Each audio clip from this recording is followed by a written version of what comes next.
in my life when I was getting started in politics was Ronald Reagan. His philosophy of... Thank you all for joining me. This is part 3. I don't own the rights to this video in case they decide to get me on copyright.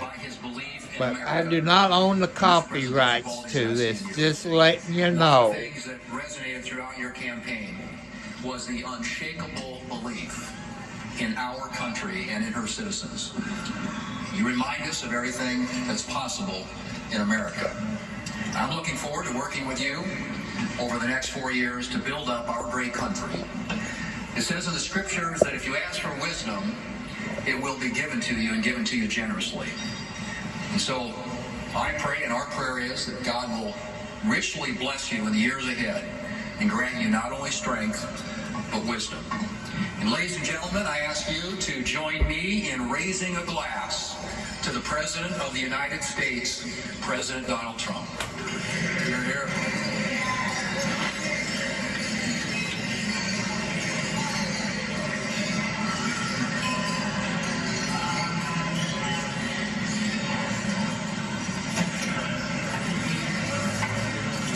So, this has been a long day with many other things ahead for so many of you. But I want to thank you for attending the 60th inaugural ceremonies. And as we close, we ask that you pick up a gift.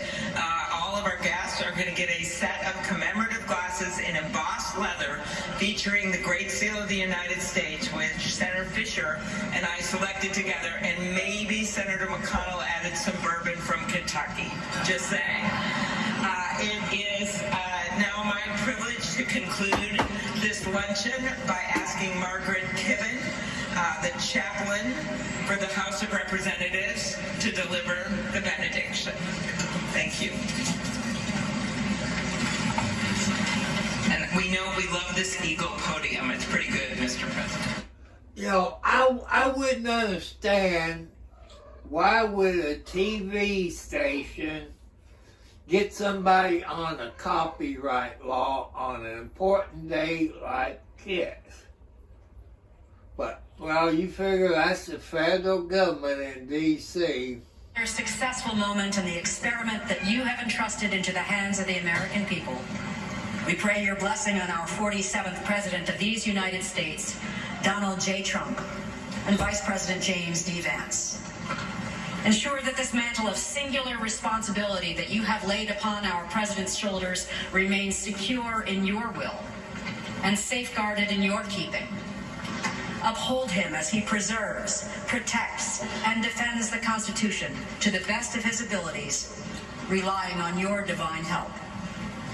God of power and might, grace and mercy, grant that your spirit of counsel has access to the President's heart to search it, to his mind to examine it, to his will to test it, that his faithfulness would bear witness to your truth.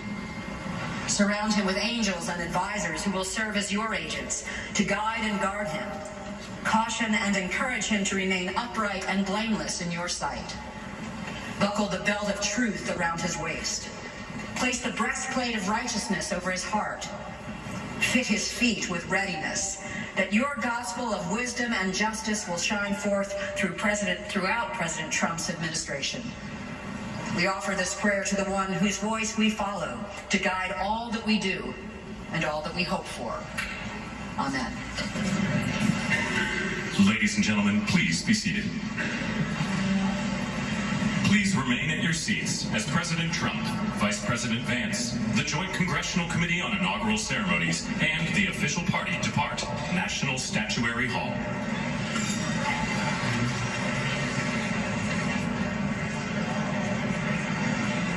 I want to thank you all very much.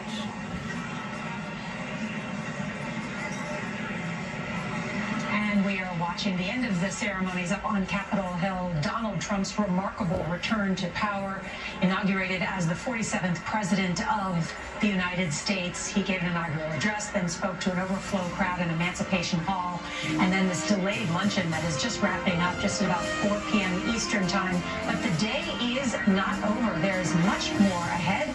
CBS News coverage of Donald Trump's inauguration. We'll be right back.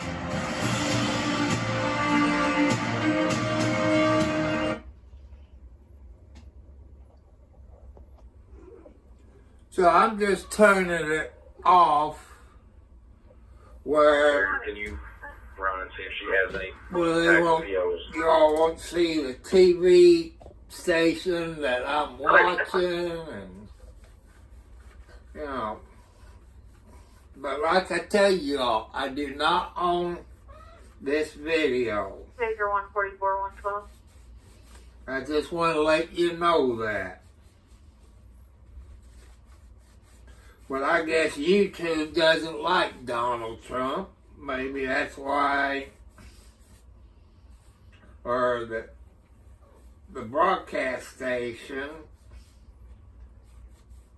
But they said something about copyright third-party traffic, but I don't know what they mean by it, people. You know, I try to look it up. I couldn't find nothing about that on YouTube.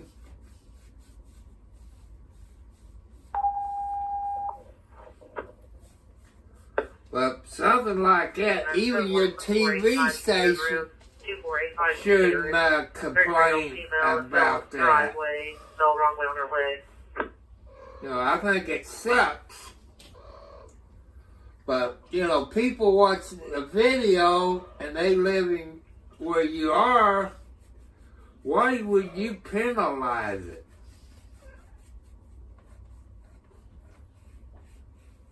You know, that don't make no sense. I guess whoever this person is that complained about it don't like Trump. You know, reported to me something about third-party traffic. How's it third party? You know, I don't understand that. Affirmative. Are you ready for it? But, oh well, since I am the news media, I got press passes, so how would that be classified as third-party copyright when you're a reporter? It don't make no sense. So maybe it was a commercial, maybe. That's what I'm thinking it was. So that's how come I got it turned around. That way you all don't get to see commercials. So that's why come it's turned around, people, where as long as I don't show a commercial, maybe that's what they talking about, third-party copyright deal. I guess that was a commercial. So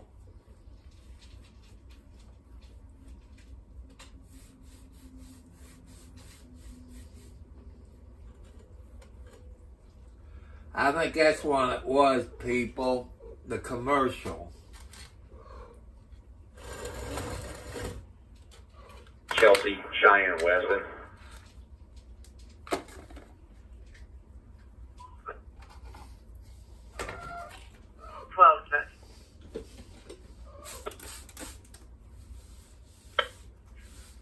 We haven't ran through yet, but inside I do see a PO. However, there's no service history, but it does show expiration date of 2026 as it serves.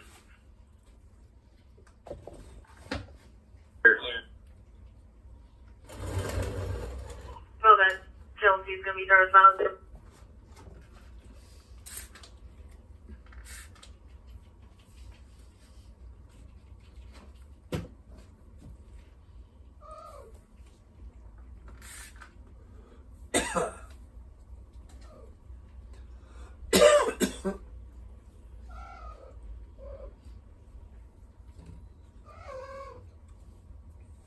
That's the only thing I can figure, people.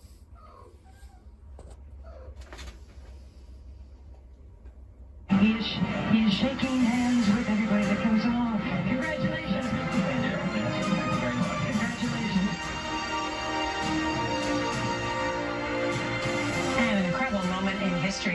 rewind through our archives and noticed a familiar face at John F. Kennedy's inauguration in 1961.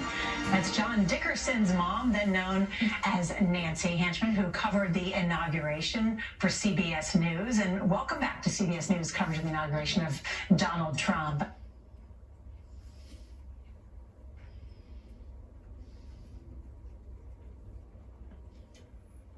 But I'm going to turn it back and I'm going to talk. You know, let's talk.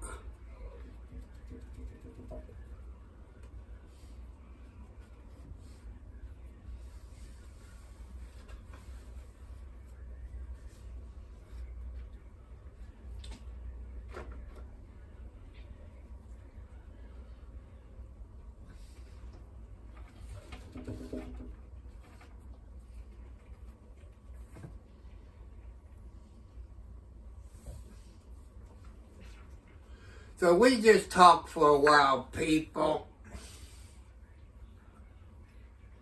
That way, let me take it down. I can hold it. It's going to be Indiana OLN 9370477676.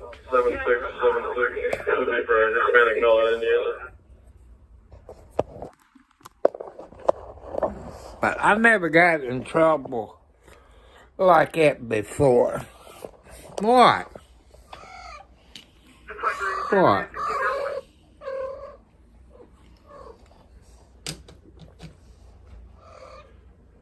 So I'll wait until it gets back. This is part 3.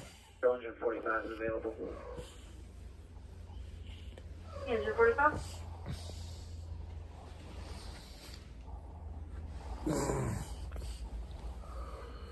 But you never know, 'cause I want to get to the part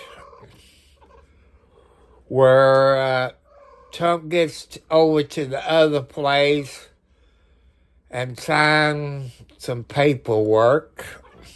He's throwing a rope up at the tree to take it. Is what I want to do. I've been watching the squirrels.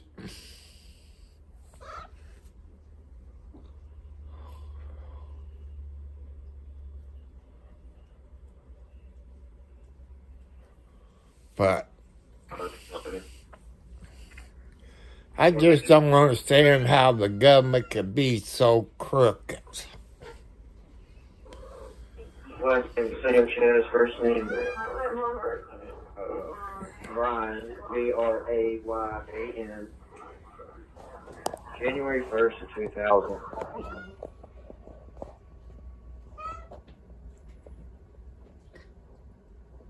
Charlie 525, traffic stop. Charlie 525. Indiana truck plate, Tom King 395, Lincoln Tom, TK 395, LLT will be Potter's. It just let me show this for a while, and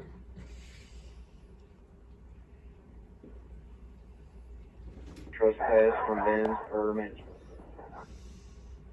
Okay.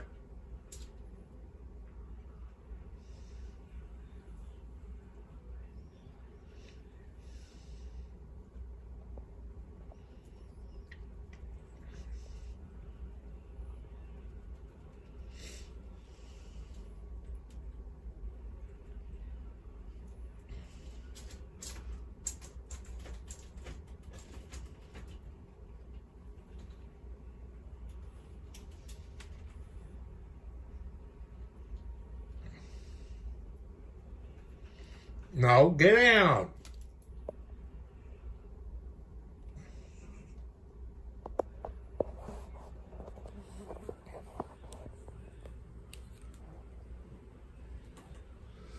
Oh, God, I'm going to do something.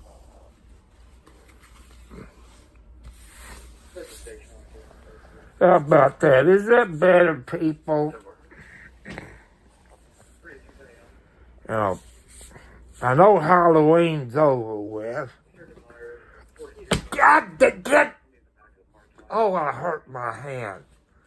Cop picking cat landed on my head. Cop picker. It never fails, people. Cop picker, they don't want me to be on YouTube, my stupid cats. They begin to make me mad.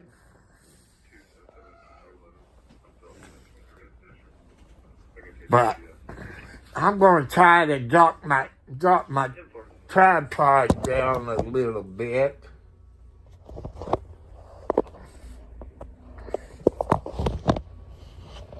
That way I can be closer to it. I don't have to get off of my bed. Oh. Shut up! I'm getting tired of your bull crap.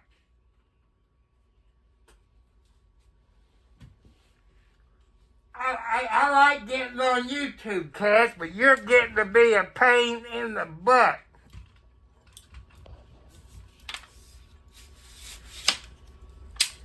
Something that's history you all don't understand. But this is getting ridiculous.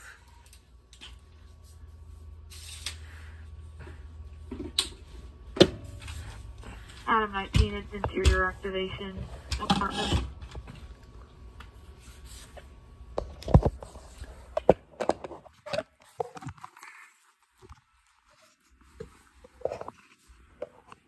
Let's try this. If you would put me on that court also, I'll start always on.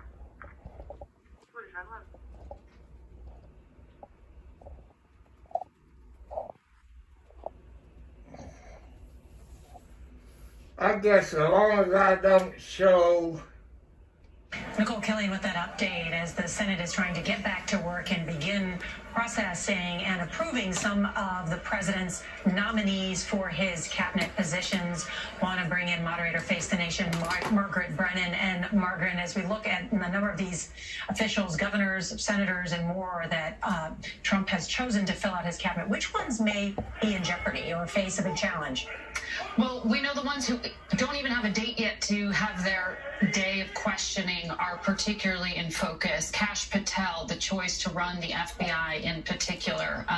He is someone who, as I mentioned earlier, his FBI background check is still ongoing. He has some well-documented public statements, including a book he published with a list of people that he says are on that enemies list for future prosecution, potentially, including Republican names like the former Attorney General, Bill Barr.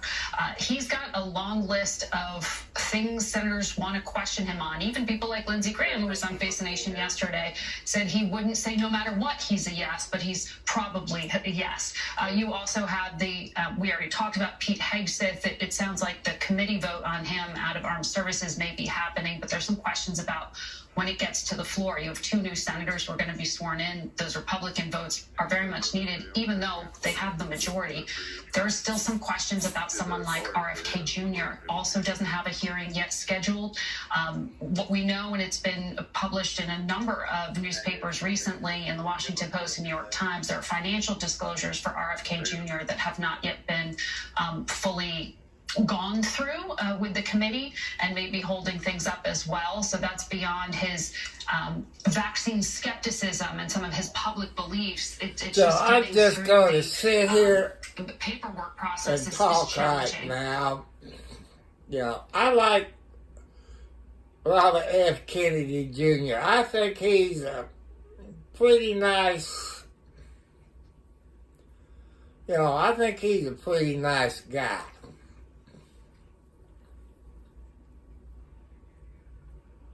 636-7.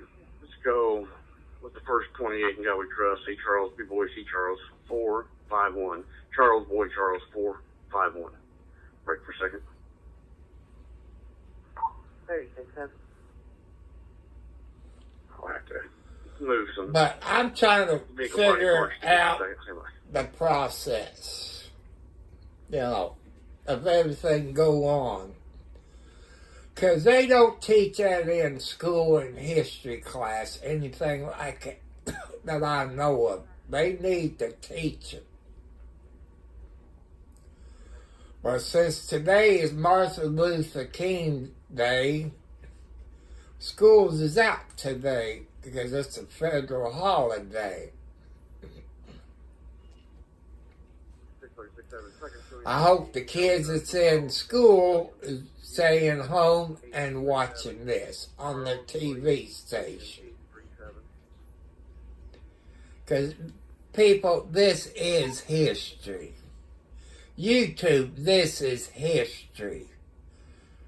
As WTSC Channel 11 News in Indiana, and a reporter for the Evening News, the Leader, the Charlestown Courier, you know, that I'm a reporter. This is news. And, you know, it's stupid. You know, that's what I hate about government putting their feet into something that they had no business on. If this was a Democrat, those Democrats wouldn't do a blankety-blank thing about it. And if I could go live on TikTok with this, nothing would be said because the government can't control TikTok. That's why they shut it down, because our government can't control that and violates the First Amendment, just like by me sharing this. It's my First Amendment rights. Let's try to go back.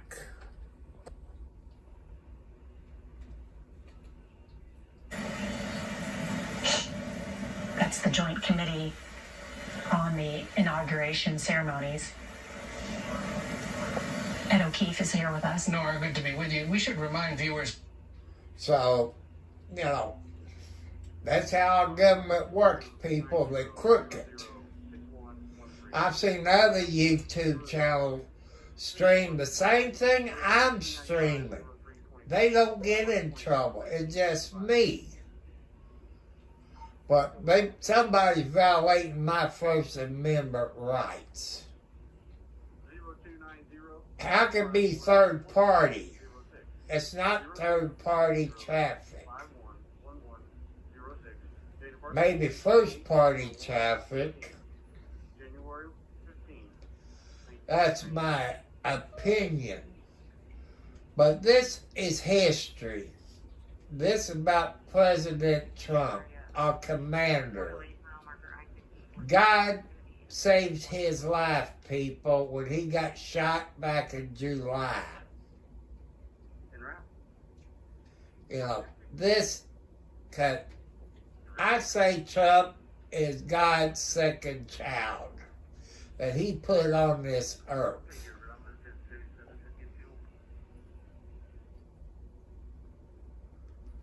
But you see the picture to the right. Trump should be on his way there. They said about 4 o'clock, but maybe it'd be 5 o'clock. It depends, you know, since they're running behind on everything today.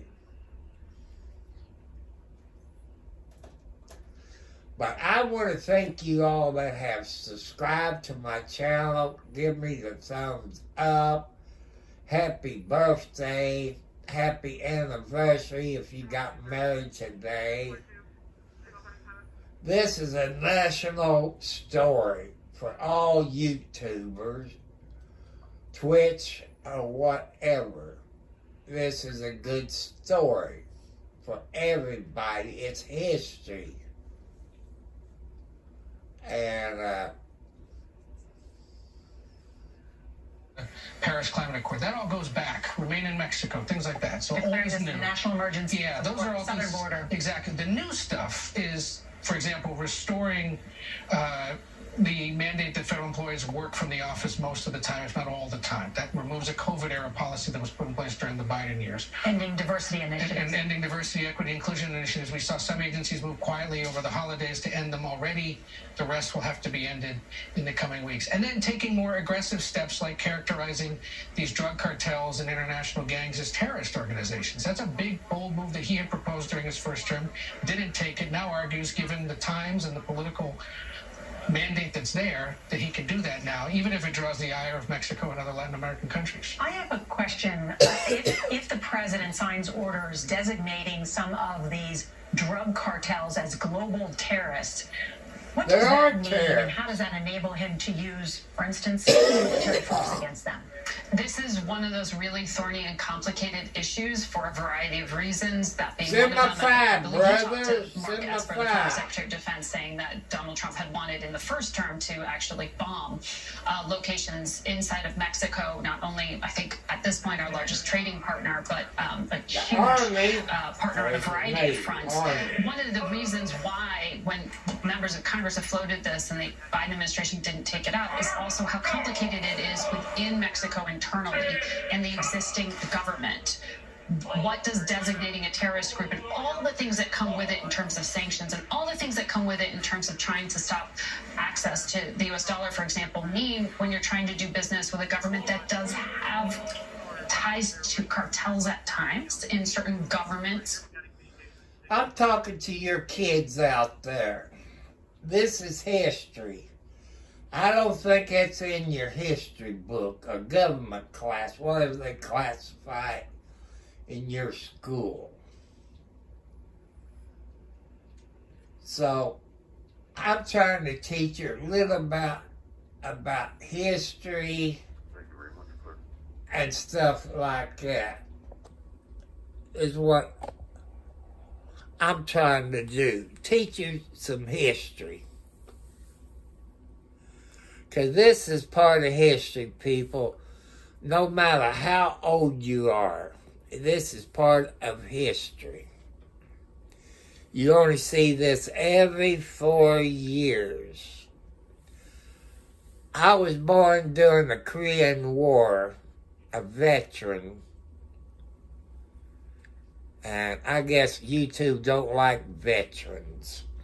Or they don't like politics. Well, maybe somebody in the government don't like me sharing about Trump.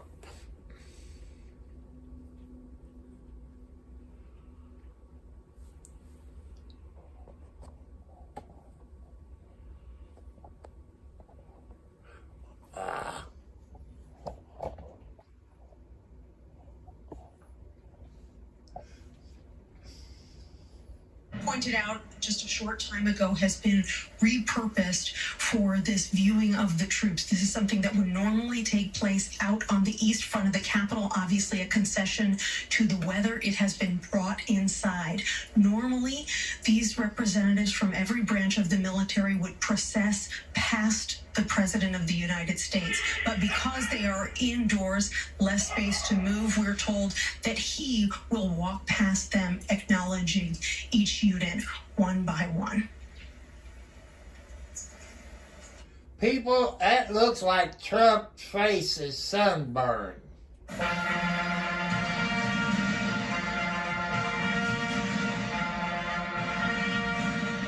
I like First Lady's hat, people.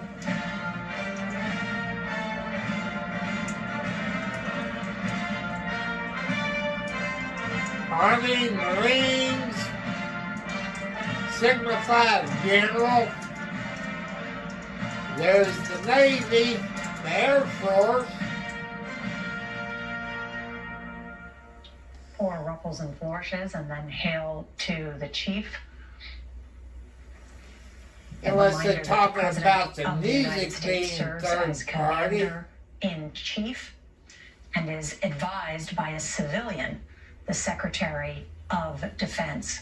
Also has a national security advisor inside the White House that convenes all of his national security advisors and also helps advise the president. And then there is a chick. Well, the First Lady's feet got to be hurting. her feet got to be hurting. So let's say prayers for the First Lady's feet.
Maybe I should cut the music out. Maybe that's what it is.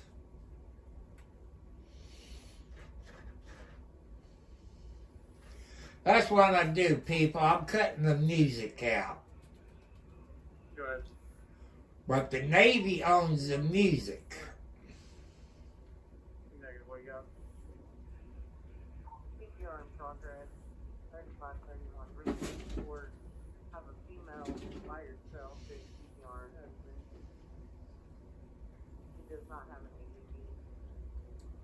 16.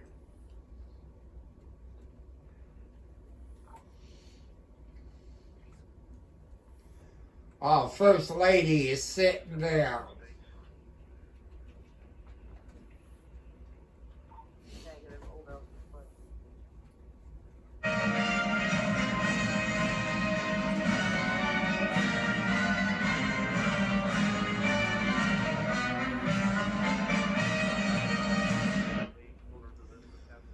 God bless America, people. God bless America.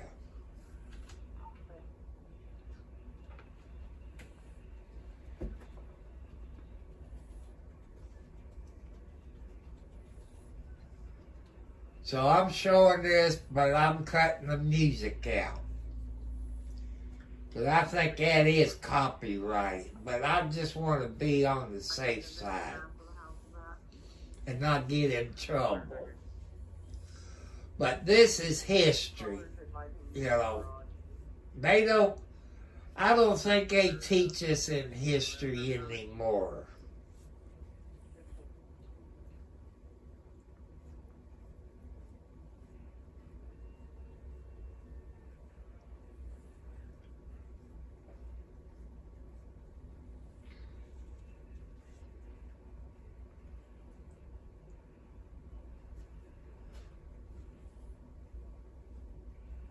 Well, since that one's been available, that's why.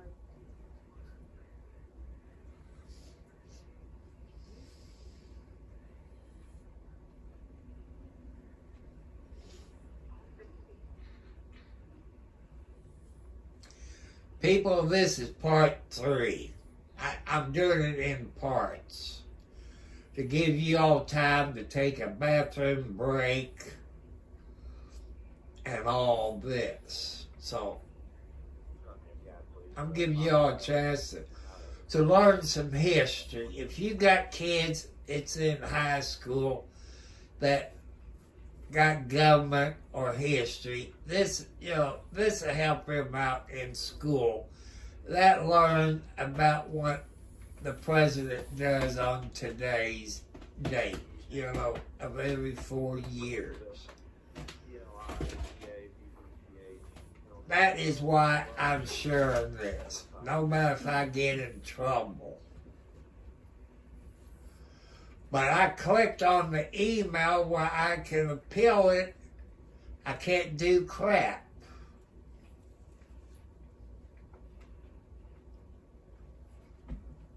So, but it's okay, people. I can stand our government as crooked as they are. And I'm not going to tell you the TV station, if it's ABC, NBC, CBS, AT&T. I'm not going to tell you. You know, it's on every channel in the United States, in the country, Armed Forces Network, which they probably see that in about a week or two, I would guess.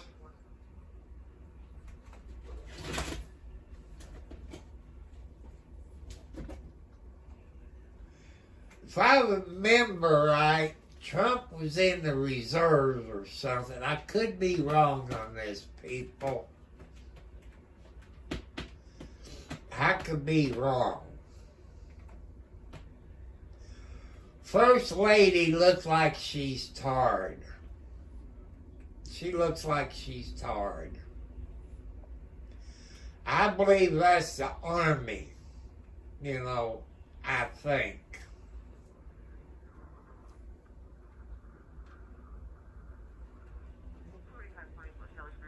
So people, this is history. We only see this every 4 years. So, you know, this is history. And since this is Martin Luther King, it's a federal holiday. And I don't think there's no school. I hope the children is watching it from home, because it is history. I think we watched it when I was in school, I believe. You know, that'd been over 50 years ago, people. Maybe 60 years ago.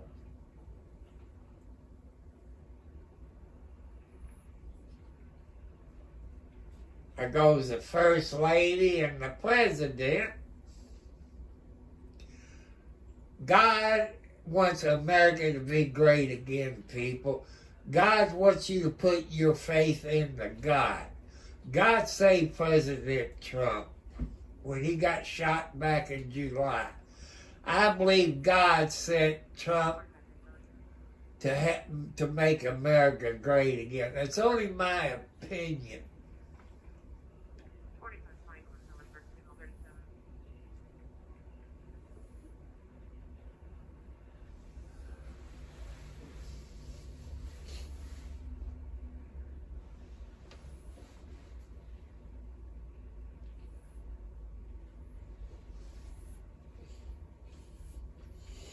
Oh, I gotta get up, people. I gotta go to the head. Your military people knows what the head is. But the civilians don't know unless they have family in the military.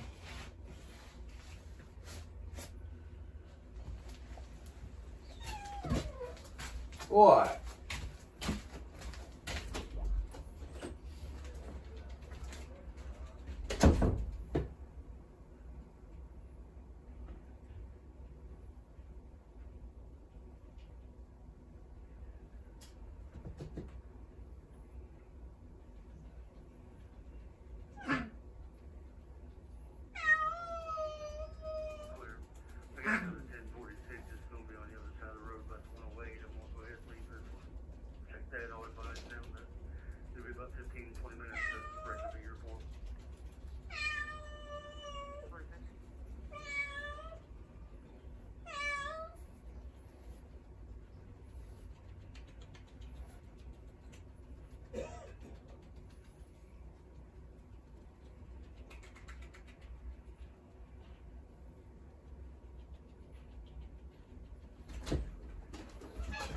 What? No, you ain't going out there. But this is a very history, you know.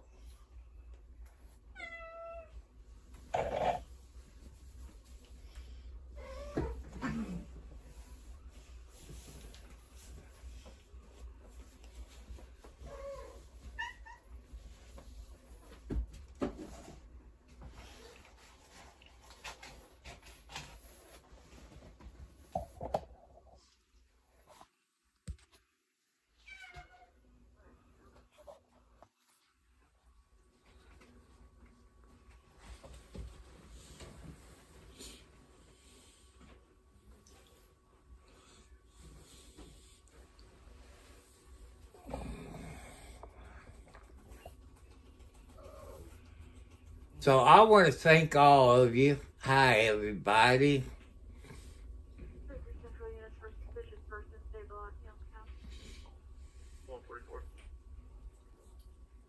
But I like history. 127, History is good. Especially today is an important day in history. Trump is the 45th and 47th president.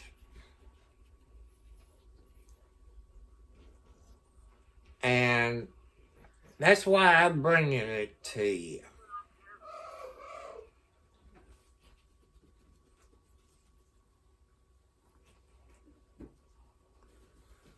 So let me turn it back since the commercial's over with.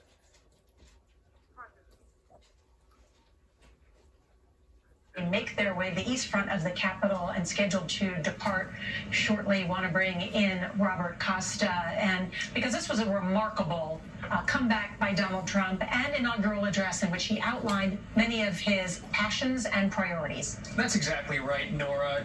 Earlier, John Dickerson, our friend, was talking about John F. Kennedy's 1961 inauguration, where he talked about a new generation coming to power. What you see today from President Donald Trump is a new power structure for the United States. It was on display in Statuary Hall. It was on display in his inaugural address. He talked about, quote, a radical and corrupt establishment, his words, for what he would take on. He talked about how, in his view, America's decline is now over. He called this Liberation Day. He said he would be a peacemaker. This is an executive who is so confident in his skills, has already been through the presidency and been through political trials and tribulations, legal trials as well. And he comes in not only with a sense of a mandate, but what you heard in today's striking inaugural address is someone who's ready to get right to work on issues that are both highly controversial, but also something he believes he has a lot of support behind him on. And he will need the Senate Majority Leader John Thune, he's talking to right now, along with his wife, to help carry forward that agenda and also put many of his cabinet picks and muscle them through a slim Republican majority in the Senate, where there might be some minor opposition to some of these candidates. But Thune is on board, even though he has expressed reservations about Donald Trump in the past. Senator Thune, I saw him last night in Washington, and he is someone who comes from a small town, Murdo, South Dakota, was a basketball star, captivated the Republican Party 2 decades ago by winning a coveted Senate seat long held by a Democrat.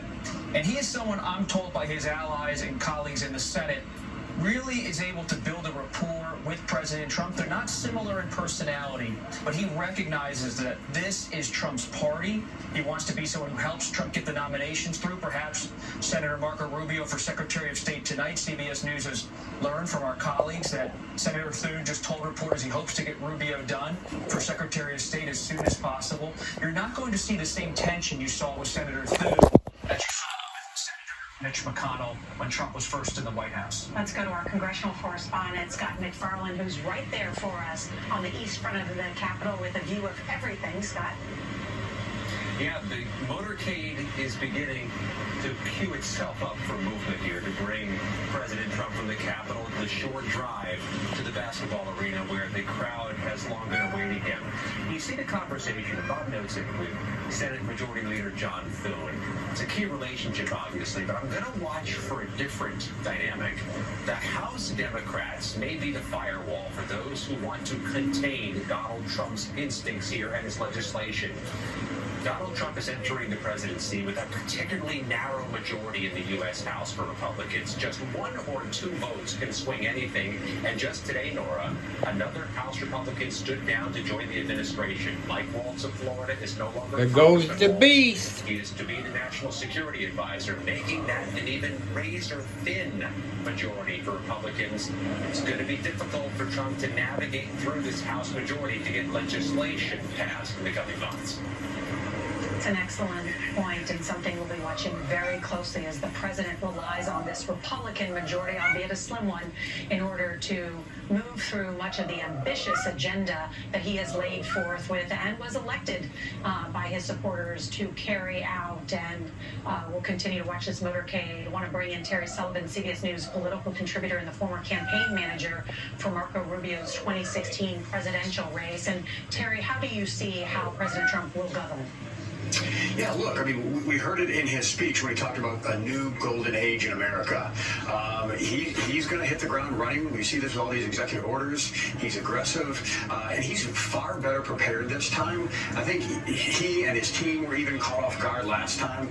He's had the 4 years in between to prepare for an agenda and how to implement it. He's ready to go, and I think we're going to see a lot of action from the Trump administration, and a lot more disciplined and effective and efficient administration over the next 4 years. You know, it's interesting, as our colleague Major Garrett has pointed out in his book, Mr. Trump's Wild Ride, when Trump came in the first time, there was no roadmap. No roadmap. And they threw out the transition document, the playbook, and so they were, in some ways, took some time to catch up. That's much different this time around. It really is, and it's well, Terry, I think, can appreciate this too, that where it's been most organized, it would seem, is in the national security space, especially in preparing Senator Rubio to become Secretary Rubio tonight. His team coalesced around him. He's brought along some old aides, and has essentially been left to organize his plans, at least, somewhat independent of all the other planning that's been going on. We should talk about some of those foreign policy objectives and challenges with Margaret Brennan, who covers this is part of history, people. I do not own the rights to this video. Safe. But this is history.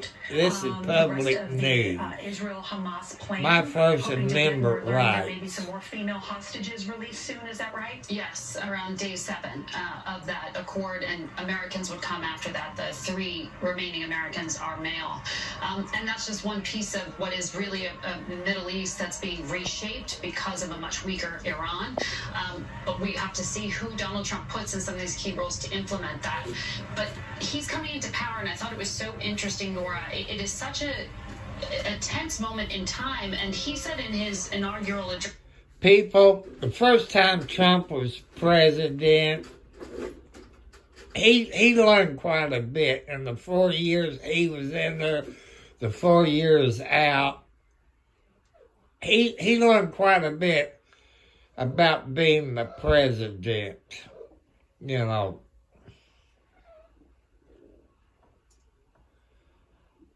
And there won't, you know, the first 4 years, there is no war. No war with Russia, UK, but as soon as a Democrat gets in there, there is a war. Billions of dollars went to Ukraine, which that money could have been used for our homeless veterans, our homeless people. At least they straightened the flag out this time on the beast.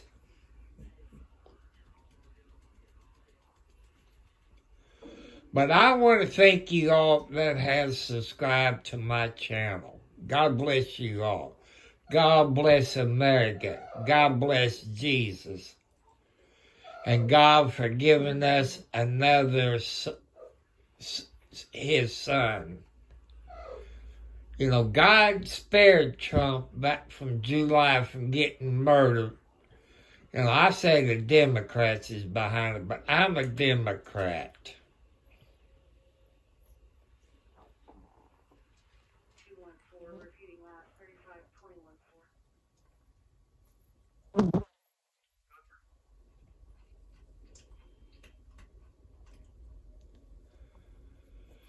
So, I want to thank you all that has watched it all over the planet. This is history in the making. And parents, I would want your kids to watch this on your TV, because you never know, a history teacher or a government teacher might give them a test on it when they go back to school tomorrow. You never know. You know, that's something to think about. You know, our teacher, when I was in school, you know, we didn't have Martin Luther King's Day back there then when I was in school. And, but they told us, you watch it because you're going to be graded on it when you come back to school. So this is history. I should have changed something before I came live, but I didn't do it. You know, I can change people, blogs, or history. I should have marked this as history, because this is history, people.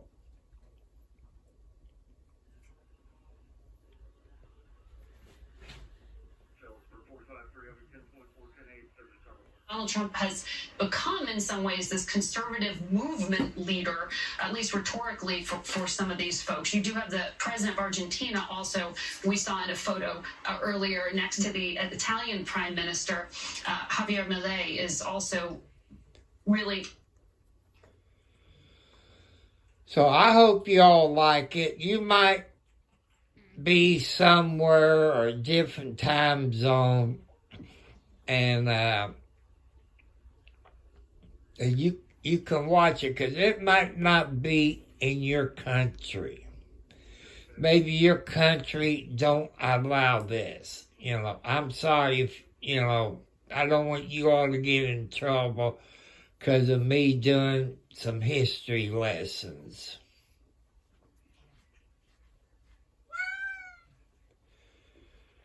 People, this history only happens every 4 years.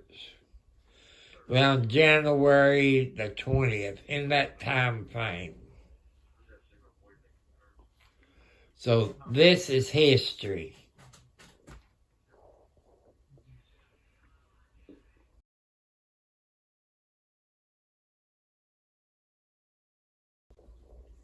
Why I keep getting those blankety blank spam calls, I don't know. It never fails. Every time I get on YouTube, I get those spam calls. Don't they know I'm on the federal and state no-call list? That's one thing I wish Trump would do something about, you know.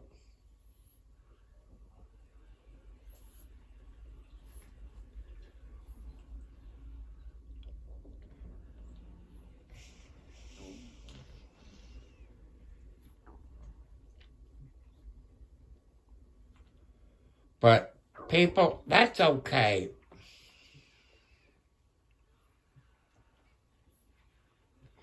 That's okay. But this is history. That's why I record that. And I put it out to you all where it's history of the United States of America. I can go back and look at it. If I was to die, my grandkids, great-grandkids, and great-great-grandkids would come back and look at it. You know. So I cut the music out because maybe it's copyrighted. Maybe that's what it is. But there's some content in I think my first video that was third-party traffic. I violated the community rules, but they didn't say, how can it be third-party? I'm sharing it from the TV and news media, just like me. I'm a news media person. So how can it be third-party? I don't understand that. I think those idiots on YouTube don't know what the blankety blank are talking about. This is history. I guess there's some Democrats on YouTube that don't like it. That's probably what it is. They got some Democrats on YouTube that don't like it. But I am a Democrat. But what the Democrats did the last 4 years sucks, people. I'm ashamed to be a Democrat. But I'm glad we got a good president in there now.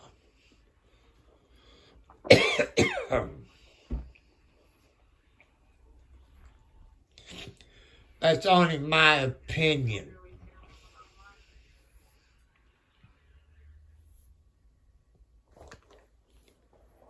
So, I got to turn it back towards me because it's commercial.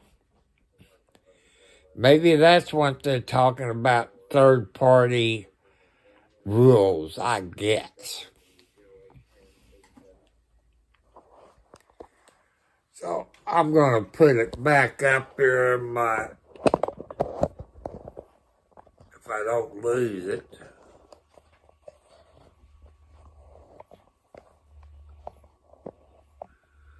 Is what I'm going to do. That way I can sit back because my back's hurting. There's Kathy back there. Hello, Kathy. Hi, Kathy. Hi, pretty girl.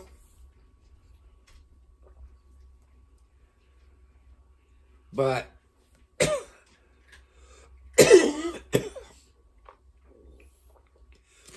that's how come TikTok was taken down, people, because our government cannot control TikTok.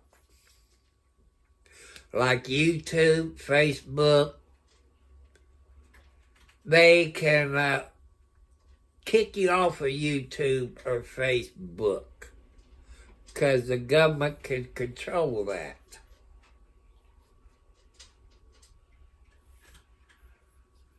Because there's things that happen in the United States that was on TikTok. First Amendment rights. And our government didn't like it. They didn't like it at all. Your local TVs and your national news didn't broadcast it because our government got their hands into it. They control the news media.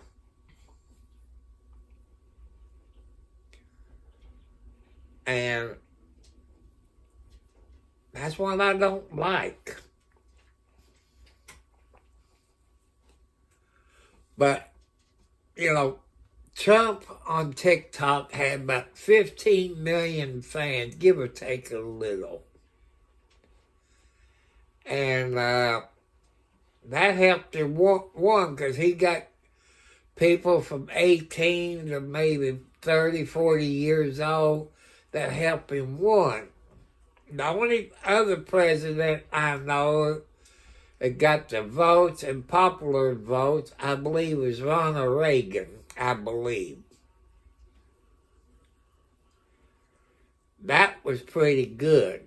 I think that was pretty smart. I like Ronald Reagan. Ronald Reagan wouldn't put up with no bull crap.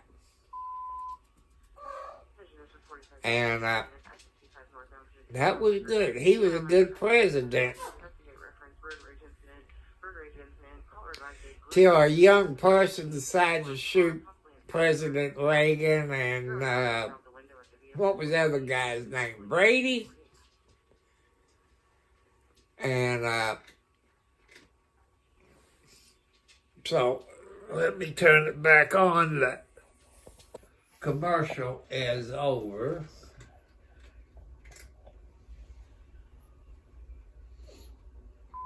Thermal underwear and a couple of coats, and you can make it through this inaugural day without any problem. They don't need to be inside. Also, I'm supposed to be funny here. Actually, I see very little funny down here in Pennsylvania where I am. They were warned, we were told by the White House spokesman, by medical folks, that people, all these youngsters in the bands, would suffer frostbite after about 5 minutes out. They put this together last night in the middle of the night.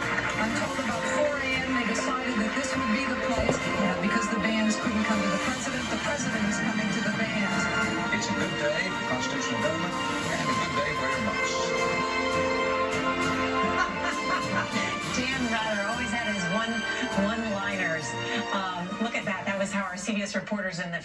So, I hope everybody have a good day today. I turn it around.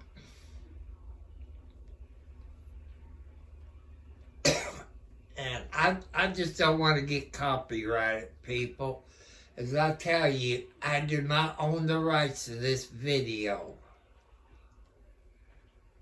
And I got to say this, as long as I say I don't own the rights to it.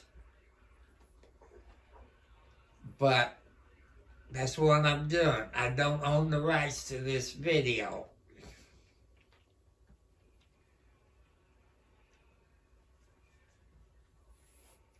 And I'm trying to be polite, but this is history. This history only happens every 4 years. What? Yeah. What, little Blackie? Yeah, I love you too. I love you too, Margaret.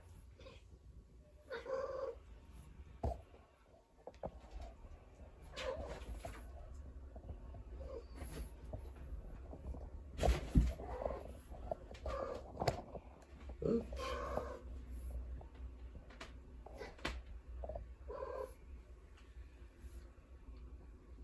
May be more fitting for him because rallies are such a part of him, part of his campaign, part of his kind of political communication style, and it feels like that. Behind me, you can hear the U.S. Army Field Band based out of Maryland playing beautifully right behind me. This is getting... Yeah, I play music, so I'm gonna mute it because of the music. Because I believe the music is copyrighted. So I don't want to get in trouble. So Brazil CC advised that there was a attempting to drop off a package that posed the lobby alarms now going on. well, the kitty cat's got plenty of food out there, so I don't have to go out there and feed them.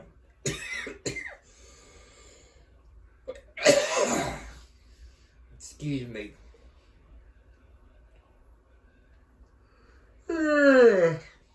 Sorry.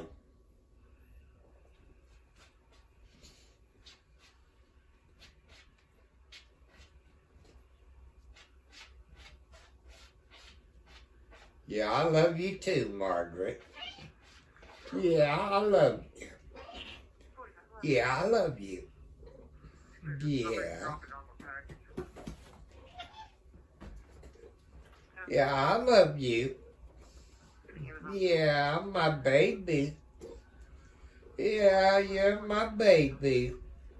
You're the #1 female kitty cat. Yeah. Yeah.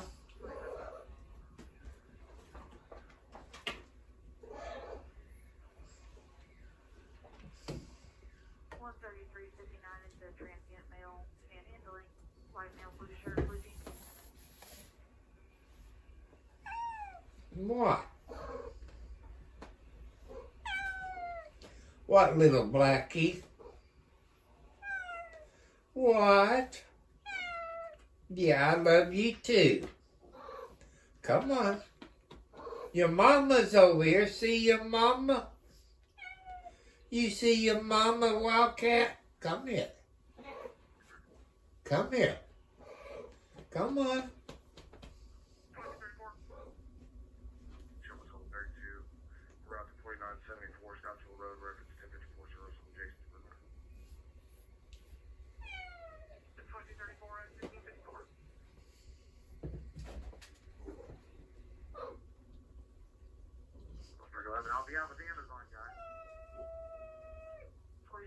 What? What? Come here. What? Come here. Yeah, good girl. Yeah, you're a good girl. Yeah. What? I'm just giving you some loving. Say, Daddy, you're on YouTube. Wildcat, what you done, Wildcat? Oh, what you done, pretty girl?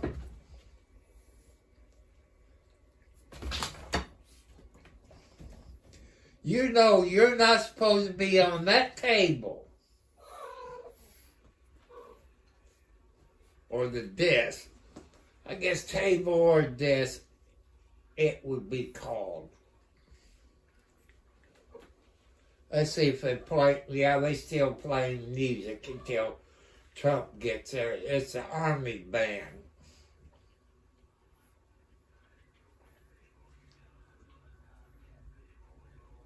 So I'm cutting the music out because I think the music is copyrighted. Even if the Army, Navy is playing it. But why can't they get the TV stations for copyright or third party stuff or second party or whatever? You know, why can't they get them? Because they rebroadcasting it. But it's news. It's history. That I don't understand, people.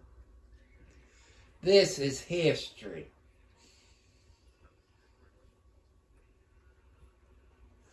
I just don't understand. I don't know if it's because I'm old, I'm not a lawyer, but I do hold press passes for the Even News, the Leader, the Charlestown Courier. You know, I still hold on to them press passes.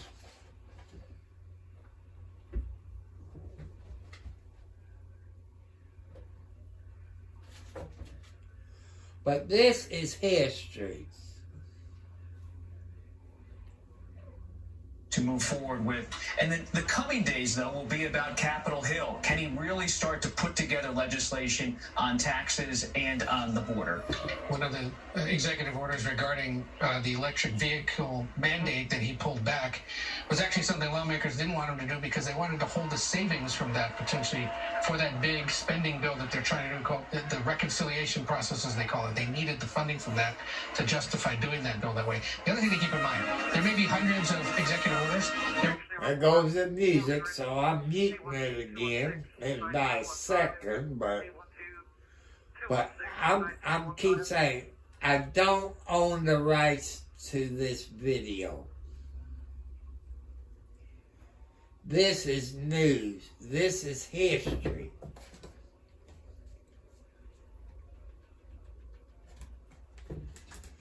There's a sergeant playing the trombone. There's another sergeant playing the, I guess you call it a flute. Or piccolo. There's a good looking sergeant.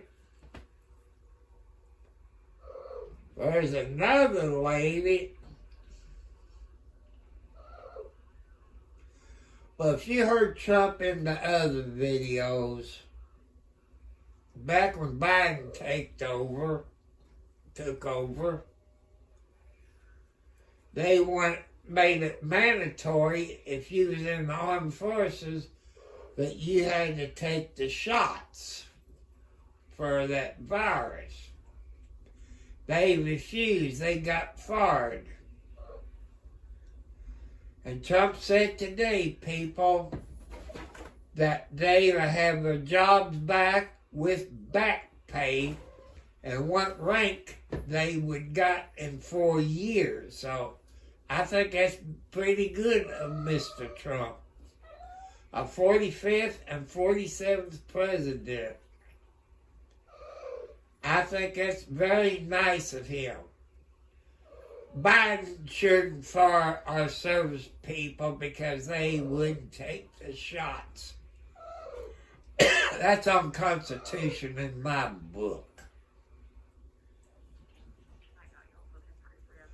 Because when you join the Army, Navy, Marines, Air Force, Coast Guard, and so on, you get shots when you're in boot camp. Because I got a bunch of shots. It wasn't the needles, it was the air gun. Some of your veterans remember the air guns. That was in 1970. But when my dumb blankety blank brother went in the Marines in 64, he got the needles. And, but when I went in 1970, the summer, I got the air guns.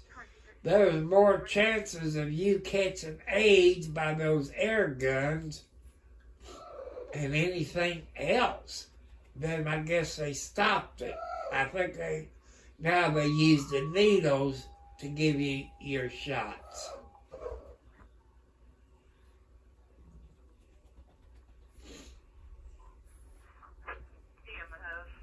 The cats is sitting on the bed looking out the window at the birdies.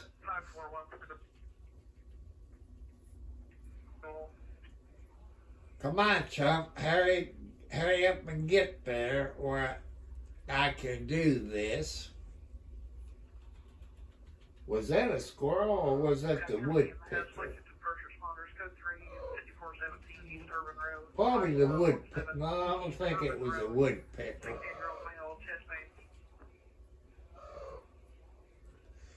They got some good-looking young girls in the Army band.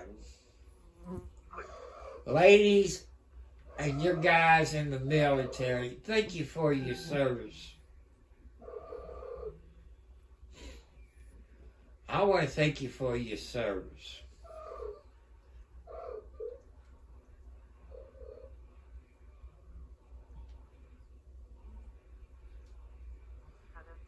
Some of you sergeants been in wars. Because no matter if our service people is in a band, they still have to follow the rules. You know, go to war and stuff like that. There's a, I guess, a major, it looked like, or, you know, major. It looked like a gold leaf. I guess that's major on the Army's uniforms.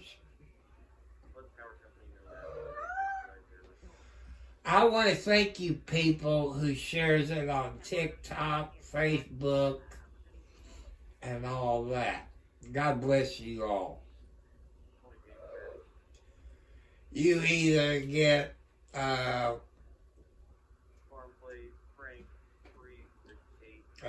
copyright or third-party crap by doing this. But this is history. First Amendment rights. That's how come I cut the music out. Maybe that's a copyright part or third-party deal. Maybe. I don't know.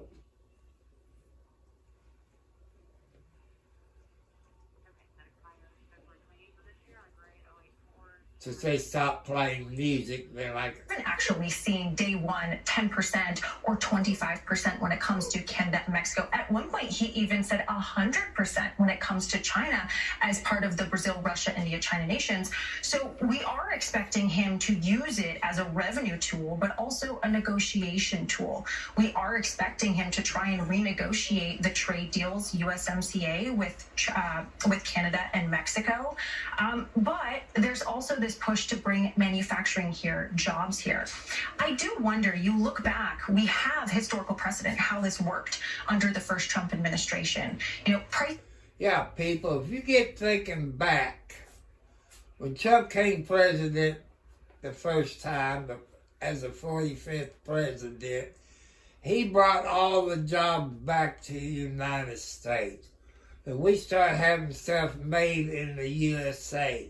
But as soon as Biden got in there, they went back to the countries, because the rules that we got and the rules of the country got. That's only my opinion, people. Well, I'm glad I hit the mute button because the Army going back and playing some music. So I don't want to get in trouble for copyright the music. I just don't want to get in trouble. It's a commercial right now, so that's how come I turn it away from the TV. Because the commercials is copyrighted. So I don't want to get in trouble over it.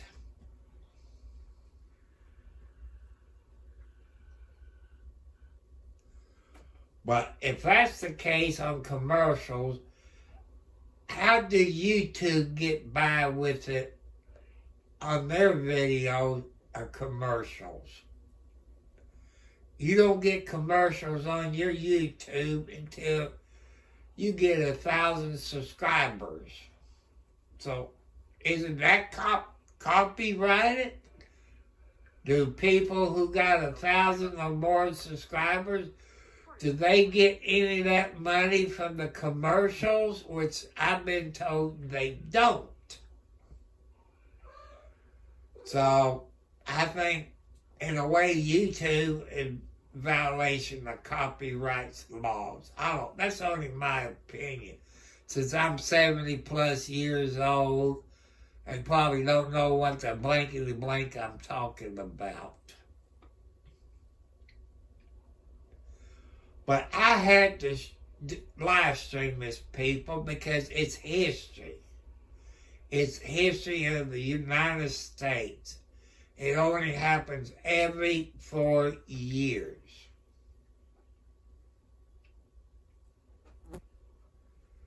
And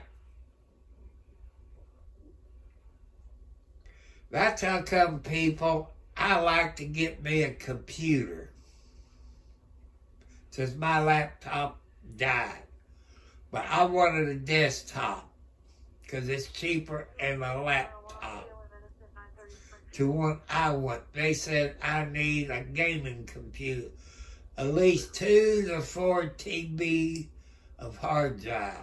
And a good graphics card. Because I want to download DaVinci or Cake Cup or whatever. That way I can edit the music out and put my own music in there. I could do that. But I had an old HP laptop. It didn't have 2 to 4 TB of hard drive. It didn't have a good graphics card. I just couldn't do things on it, and finally my laptop died. I know you all said I can look at Amazon, but I live on a budget. I can't afford it, but it's okay.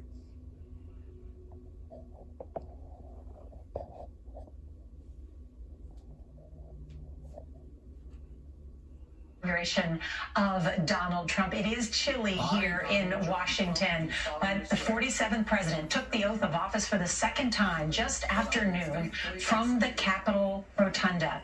President Trump declared America is entering a new golden age and that voters sent a clear message. People, if you remember when Trump ran for president the first time, he got sworn in. I think it was him that messed up when he got sworn in, I think. I could be wrong. But I want to thank the Democrats and the Republicans and the Independents and the 18-year-olds that voted for Trump. The Democrats wants to know what happened to them 15 million Democrats. I tell you, they voted for Trump. I know she got to be tarred, people. She has to be tarred. The shoes she got on, ladies, I know the shoes that she got on, she is tarred.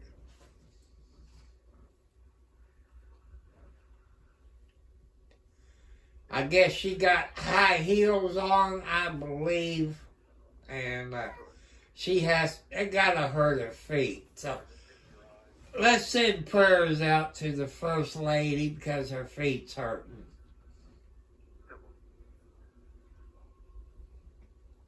That's what we got to do, people. Or they playing some music, so see, I about know when to mute it. No matter it's been 4 to 8 years ago since the last time. So I know about when to mute it where I won't get a copyright strike on the music. But if I get a copyright strike or a third party's deal, why can't they get the TV station? Because they don't own the copyrights to that music.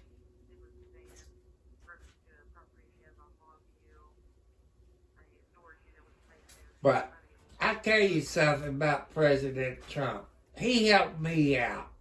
You heard when he was running for president, those Democrats said he didn't help first-time home buyers. People, that is a lie. That is a blankety blank lie. Because I was a first-time home buyer. And Trump did help me get my house that I'm in now. So that's a lie that the Democrats told.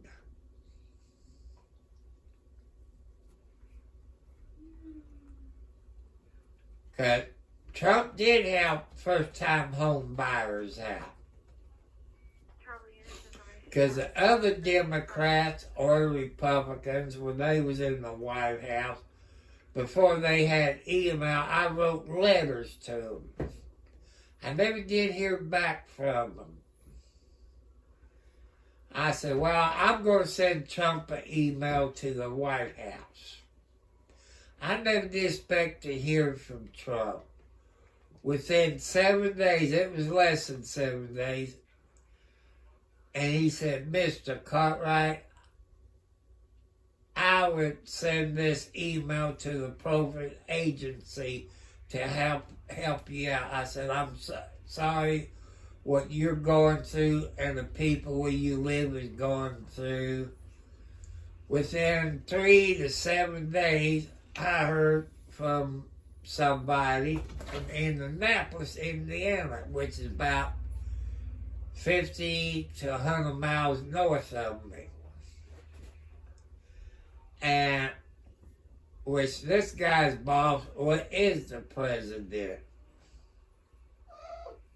He said, Mr. Trump and I wants to know, how can I help you? How can we help you? And I told him everything that was going on, the time limit, this and that. Within a few days, I walked to the post office.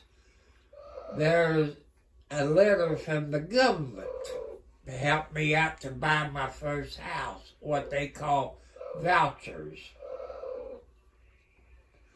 I got down to my third vouchers when I found this house. Less than 600 square feet on about an acre of ground. It passed the government inspection. The electric, the roof, insulation, lead paint, it passed everything. I couldn't have done that without Trump. Trump didn't have to help me because I'm a Democrat, but I like Trump. You saw this morning when Trump got sworn in. you have Vice President Dan Quayle. He was a U.S. Senator from Indiana, him and Lugar. They didn't care if you was a Democrat, Independent, or a Republican. That's how it was. That's how it should be, people. Diplomatic negotiations to get all of the Americans out under the framework of this existing deal. So it is forcing the Trump team to hit the ground Trump's right son away there was on supposed to be helping to around negotiate 6'8". after the next 12 days pass. They have to get back to the negotiating table. And a snapshot there of Donald Trump's adult children there in the front row bearing Trump's I youngest think of this those, kid a freshman at NYU, pretty smart, and then his people. older children, who have all children of their own, standing in the front there and being welcomed by the crowd. Lara Trump taking a seat there, sitting next to I want to Ivanka know, and where others. is Trump's And granddaughter? Barbara, just What's to her talk name, about too, Maya? this family structure, it is a dynasty in She's about many ways too, 18 years because old and plays golf Donald with Trump her has grandpa, allowed Donald. his children to carry an enormous amount of weight, not only in the decisions that he makes, but in the past White House, and it's yet to remain seen whether they take any formal role in this administration. It is certainly, Nora, a family that likes political power as well as financial power. The Trump organization and the Trump family built their fortune in the 1960s and 70s with Fred Trump building all of those apartment complexes in New York. But you see there with Donald Trump Jr., so influential in the vice presidential selection. Lara Trump, a former... Oh, there goes the music. So, I gotta cut that out. That way I won't get a copyright strike. What? What, Margaret? Yeah, I love you. It's all up here. It's all up here. All you have to do is say, don't need no more babies. That's what it is. Part of their in America.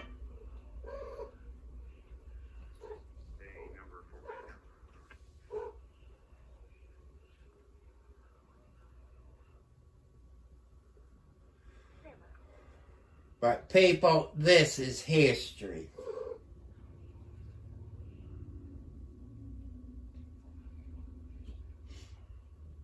That's what I like about it. It's history. First Amendment rights. You know.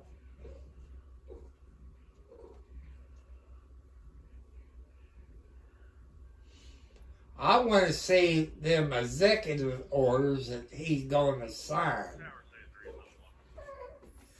You saw him at the White House earlier signing some papers. I think when you become president, you have to sign some papers, just like the vice president has to.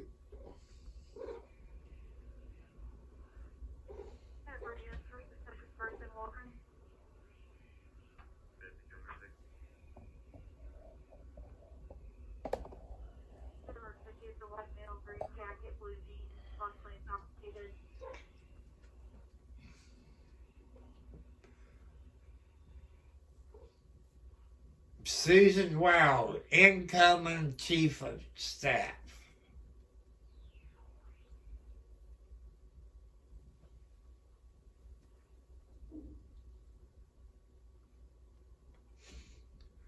Jackie's walking on 311 towards County Line.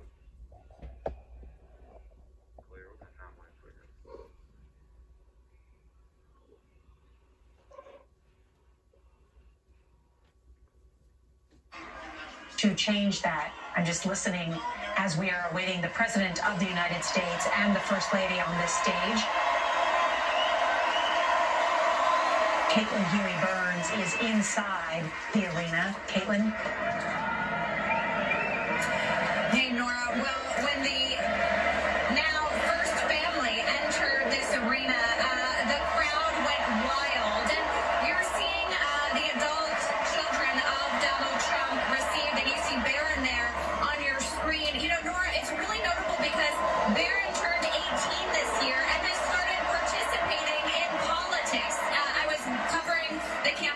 that rally in Florida over the summer where Barron made his first, entrance at that rally, and the crowd just loved it. So he is seen as someone that is really accessible to a lot of younger voters as well.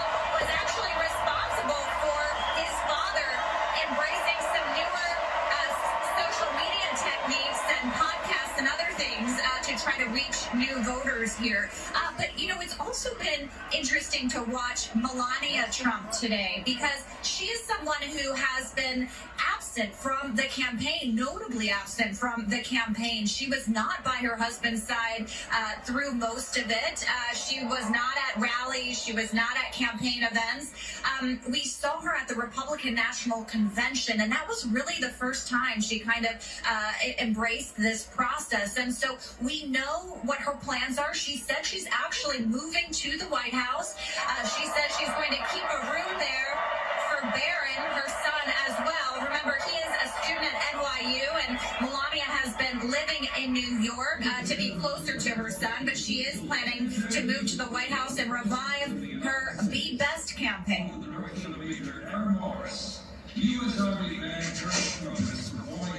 Caitlin Huey Burns, thank you. And you can hear them introducing the band as because this is supposed to be the inaugural parade, and so they are announcing. So I'm hitting the mute button because of the music.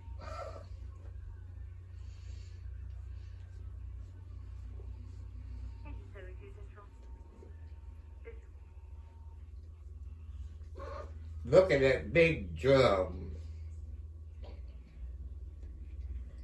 and the big trumpets.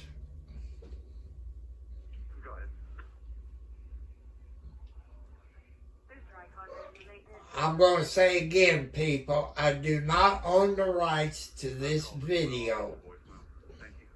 I do not own the rights to this video or the music, but this is history.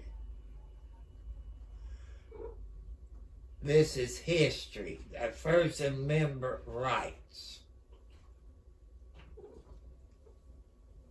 Is. I mean, that's the way he was in his first term. But as you know, it takes a while to learn the levels of power. Well, of course, every president comes in, especially in the first time, they've just done this incredibly complicated thing, which is win an election, and they think, all right, I'm going to hit the ground, and everybody's going to fall down before me, and and then there's a federal bureaucracy. As Truman said about Eisenhower. As Trump learned from his first time, his 45th, he's doing it different this time. He's going to do what he wants to do and not listen to people underneath him. You're the commander-in-chief, and you know how you want to run things, but that was his first time into politics. But now he has learned the first 4 years. They have very young children who I think are, am I getting this right, 7, 5, and... There's Vice President and the Second Lady and their children. Ohio, I said, you're very proud of J.D. Vance. He was a U.S. Senator for 2 years. Now he's the VP of the United States.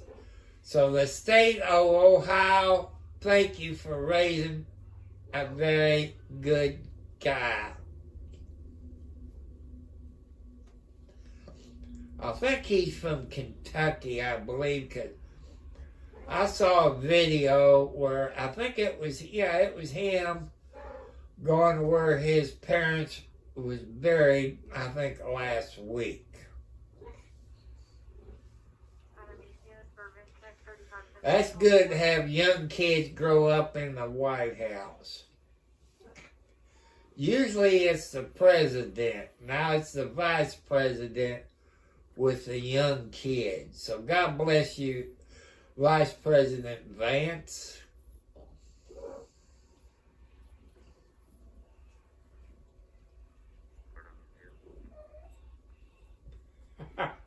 They look like the kids got Band-Aids on their finger.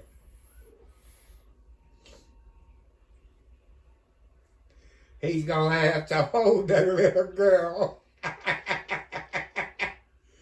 Oh.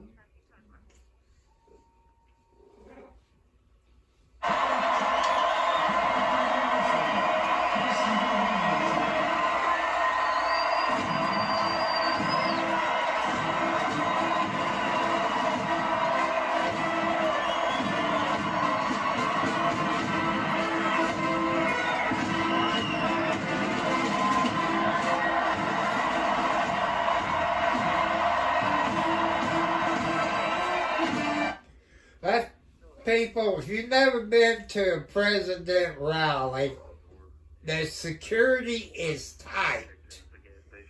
You don't take your pocket knife with you. You leave that in the car.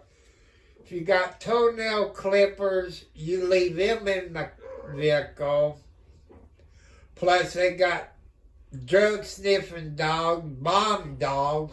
They sniff for drugs and dynamite and stuff like that. That's how strict they are. That's how it was when I went and seen President Trump in Louisville, Kentucky in his term in office.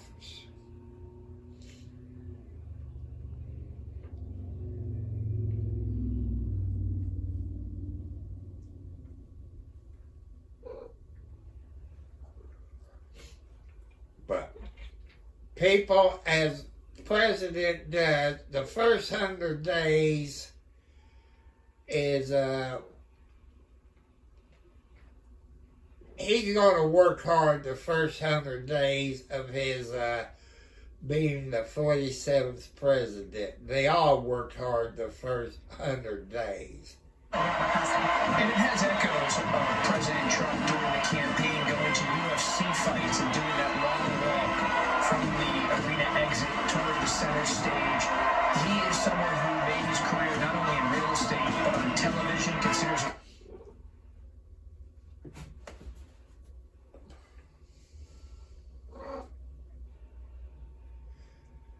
I say President Trump dyes his hair. He has to. That old, he's older than me. He has maybe not that many years older than me.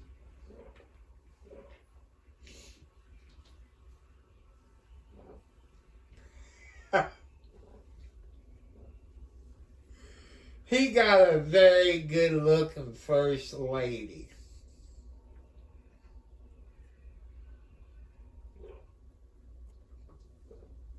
So thank you, people. God loves you all.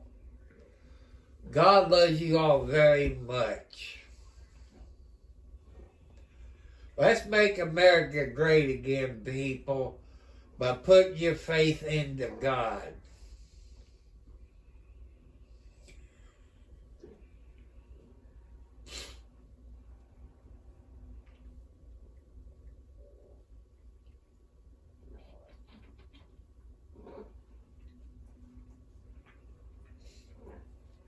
That she's had on all day, and that striking hat inside the arena there, and many of the supporters shouting USA, USA, excited to see the 47th president and the 45th president in person for this event.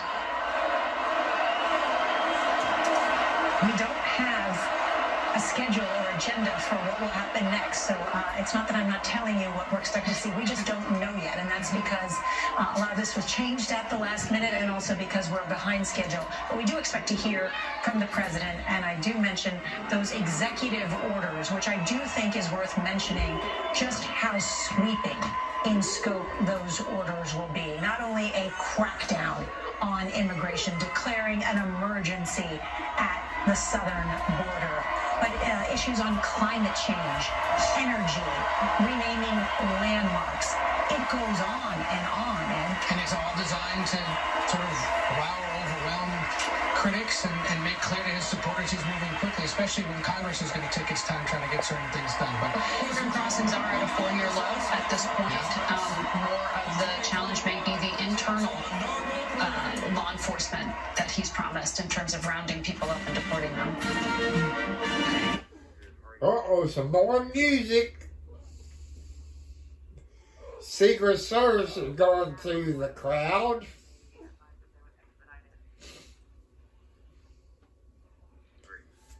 If they screwed up people, Trump will fire them.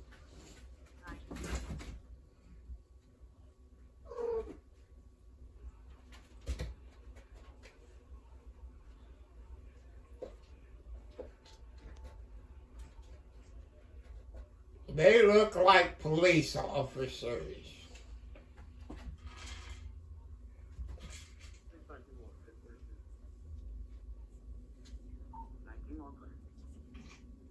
The fire department.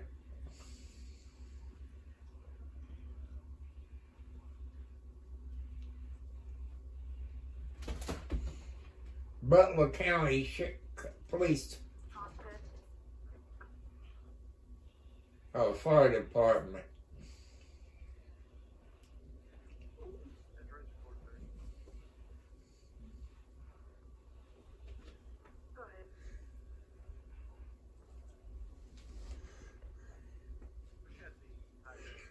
There was that fireman that got killed when Trump got shot, protecting his wife and kids.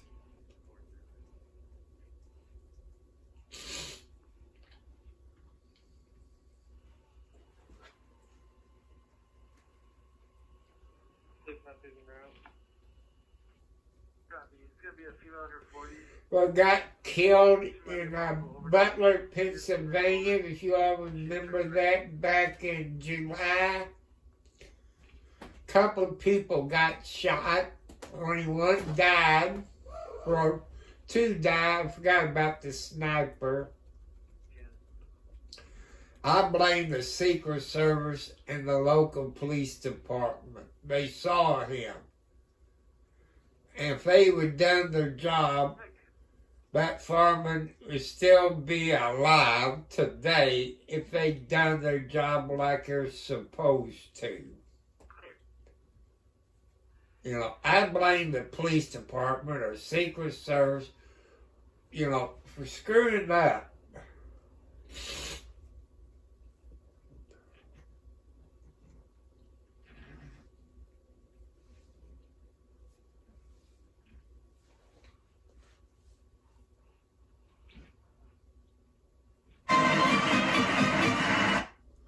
Well,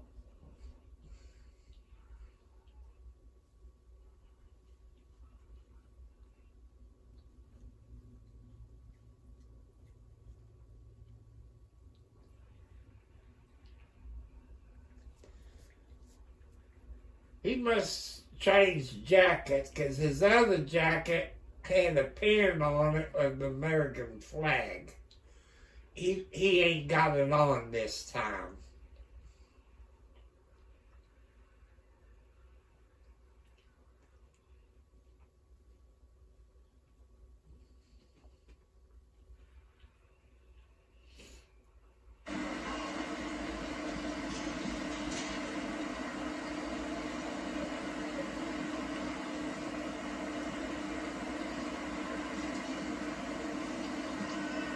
Thank you very much, ladies and gentlemen.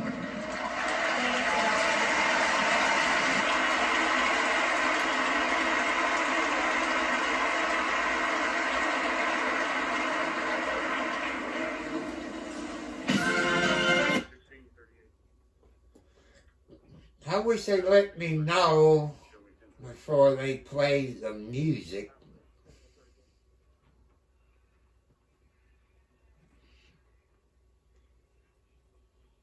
New York something.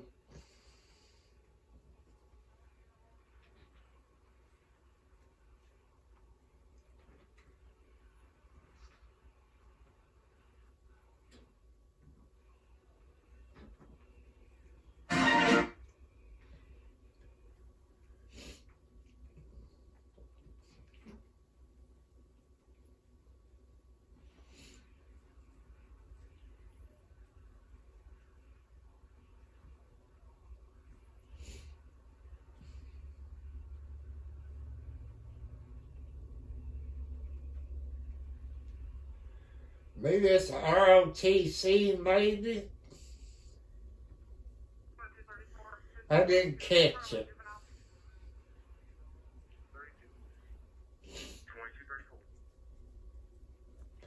Yeah, New York Military Academy.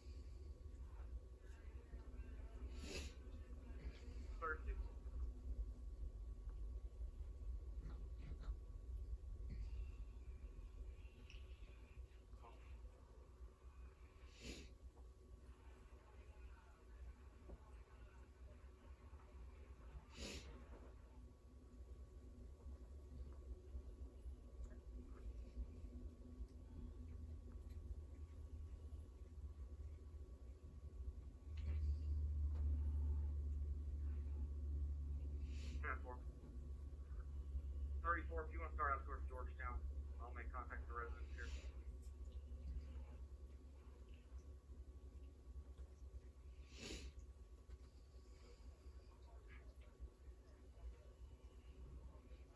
Familiar, I'm going to contact with Georgetown unit. I think he might live in a duplexes right here, Captain Autumn.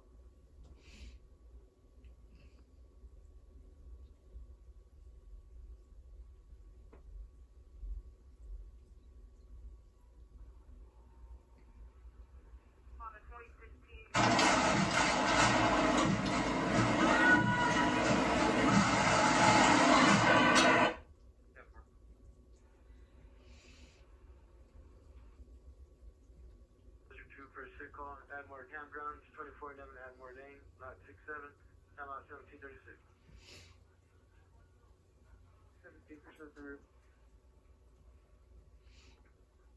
Copy 48-year-old male, very lethargic, been throwing up all day, onset 5 a.m. Let me repeat again, people. I do not own the copyright laws of this. That's how come I'm cutting my music out. Copy, what's the reason? The New York Police Department.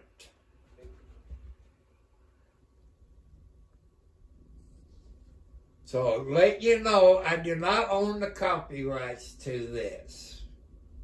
That's how come I mute the music where I won't get copyrighted. Or third-party traffic. What do they mean by that? I guess I have to look it up and see what they mean by third-party deal. I don't know what it means. I haven't seen anything about third-party.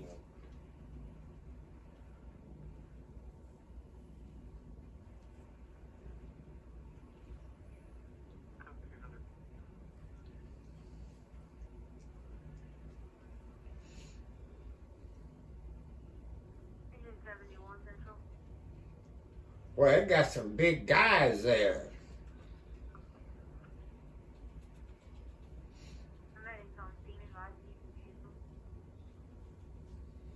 What?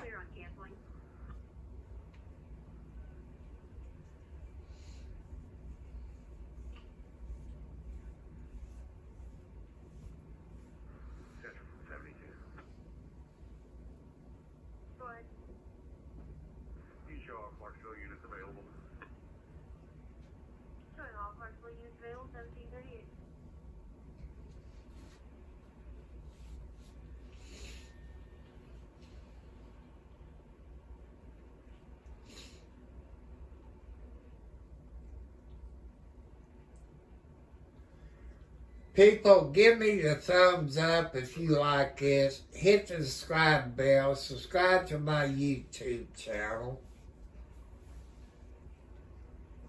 It must be cheerleaders.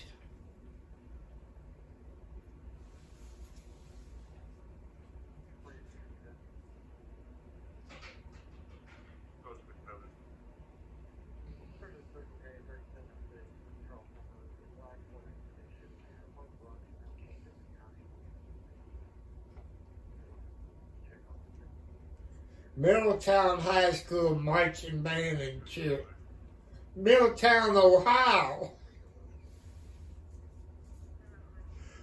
That's from the vice president area, people, if you didn't know.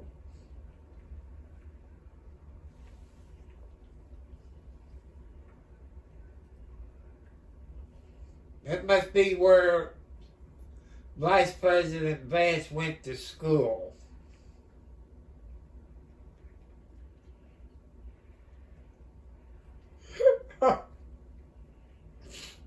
That's very nice. It must be a town where he used to live before he became a U.S. Senator.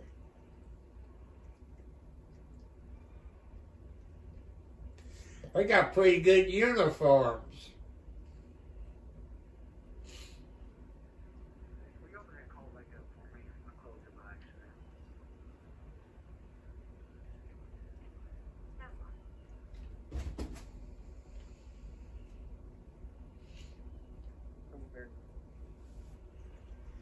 I say that's from his talent.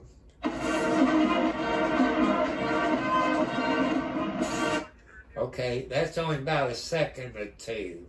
I don't think that would be copyright if I did it for a second or two.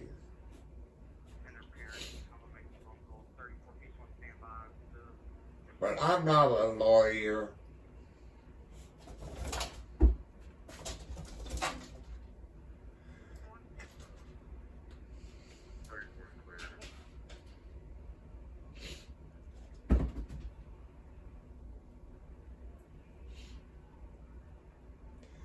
I see the vice president kids are getting wore out. But it's part of history, people. It's history.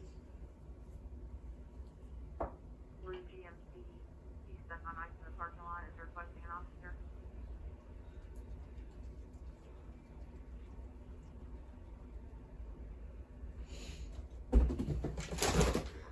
Hey, Wildcat, Lexi, settle down.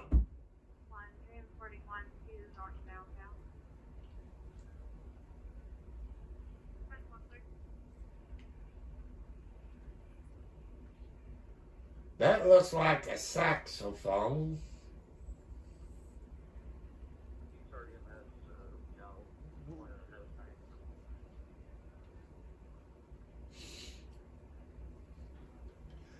I played a trumpet, and it was heck to play a trumpet.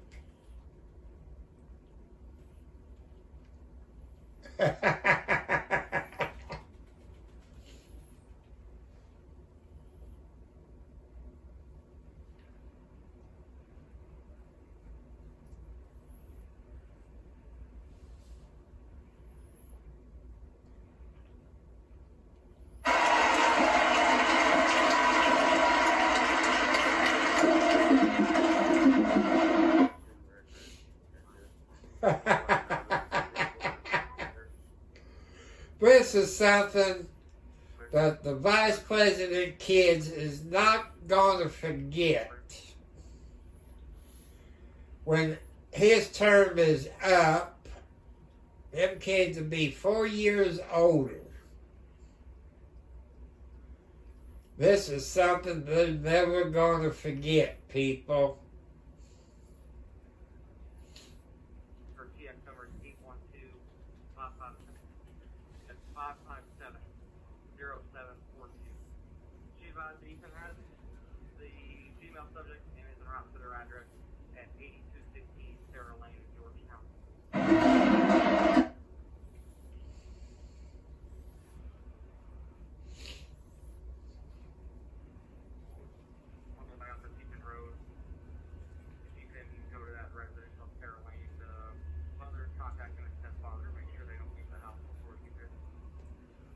Where's Trump's granddaughter? What's her name? Maya or Kaya? Where's she at?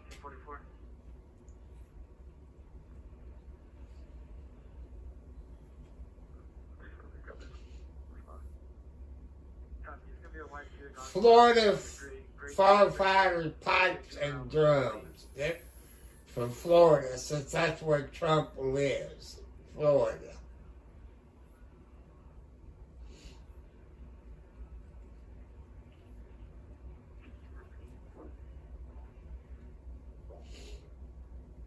White Buick Encore and a gray Kia Spectra.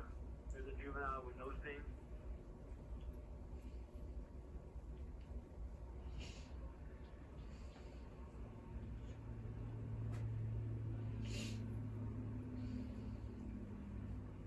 Yeah.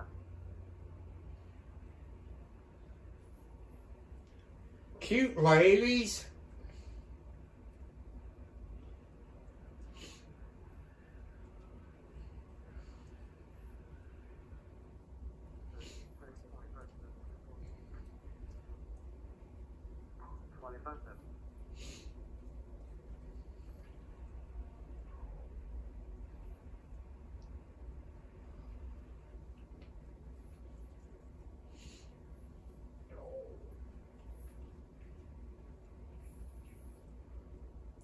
Boy, that's a big fire department in Florida.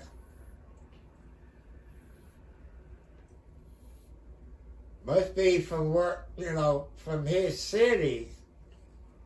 That's a big fire department, people.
Stewart Creek High School band and something in Tennessee.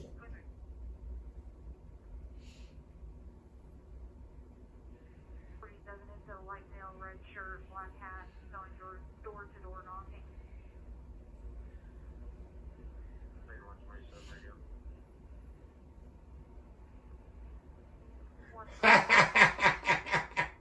Two boys and a girl. Lord.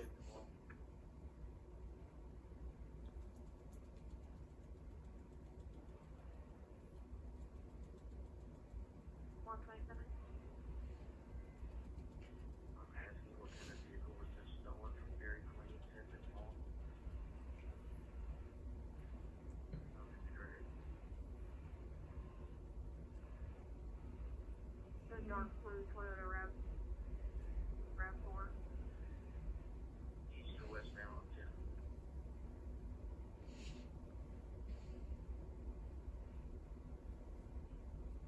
They went towards the hospital.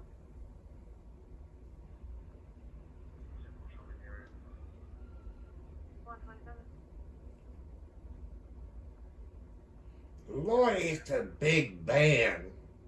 142. Wonder where is that? What is it? Summa SMYRNA, Tennessee. Wonder where that is in Tennessee, because I don't know. I've never heard of it. Oh.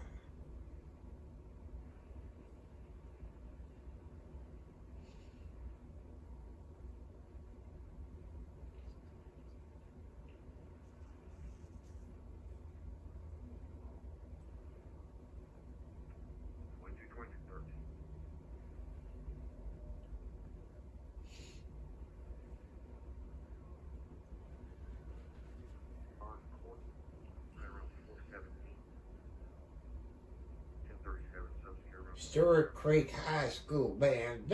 Never heard of it.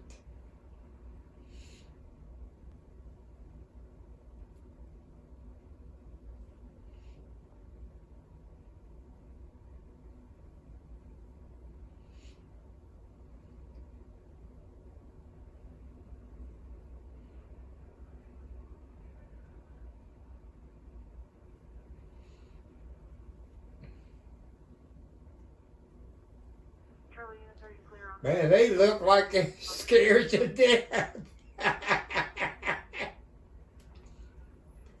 What's currently facing a video?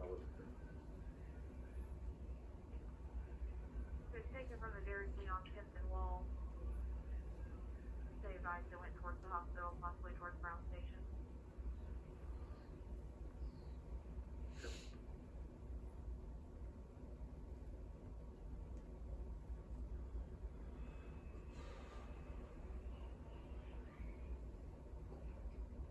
Can you change this location to 218 Portage Trail would be 218 Portage Trail?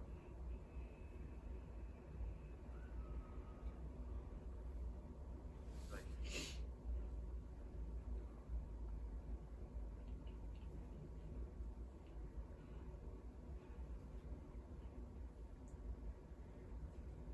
We have a plate on it yet. Negative. I think that's D David 5447. D David 5447. Right up here. Down there, see if that's gonna be on a dark blue, clear red, west now, heaven's spring.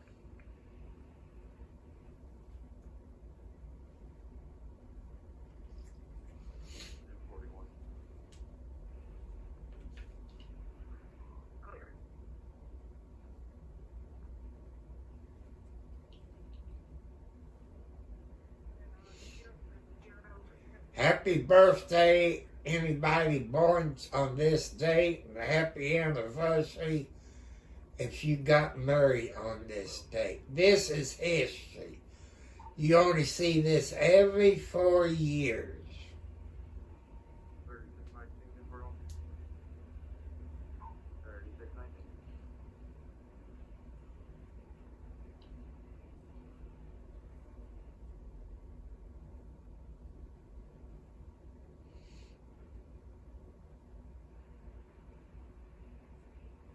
Look at that light blue one. He's testing spring just before that.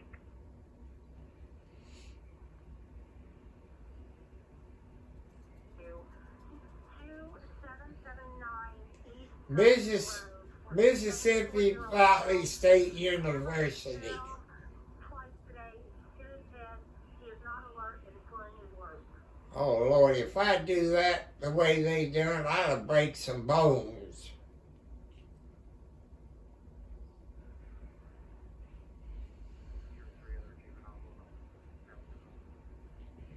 Mississippi Valley State University.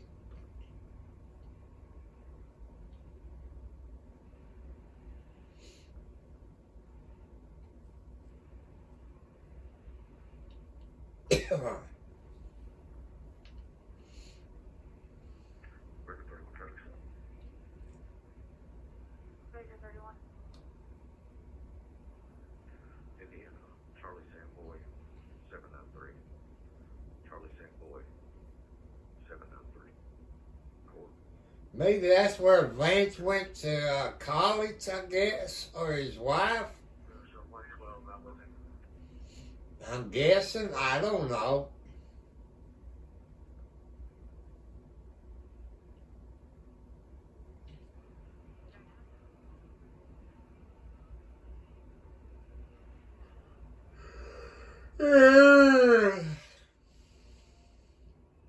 Springboard company just arrived off scene at Silverberg Health and Rehab. Facilities been turned over for them to do it. They will maintain a fire watch until everything's back up. You go ahead and show me available. Come on, move. People, I'm going to turn it around. I've got to go to the head and check up on my outside kitty cats. Oh, if I can get up, that's the problem. You got arthritis. I have problems getting up. Oh.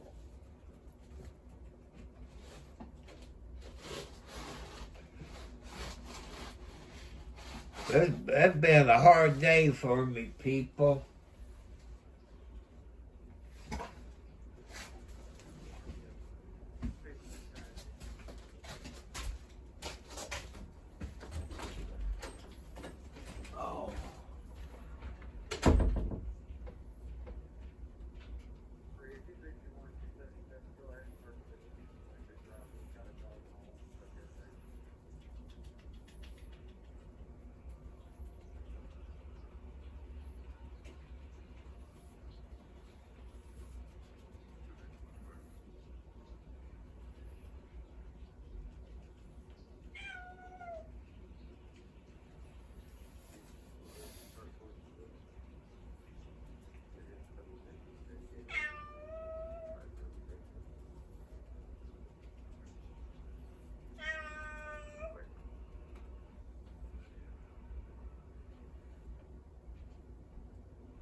What?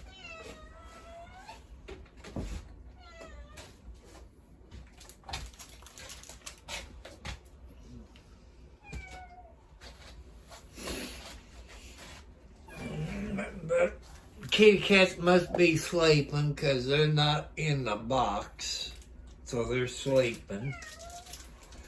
They got plenty of dry food, so they don't need anything to eat right now, so they got plenty of food.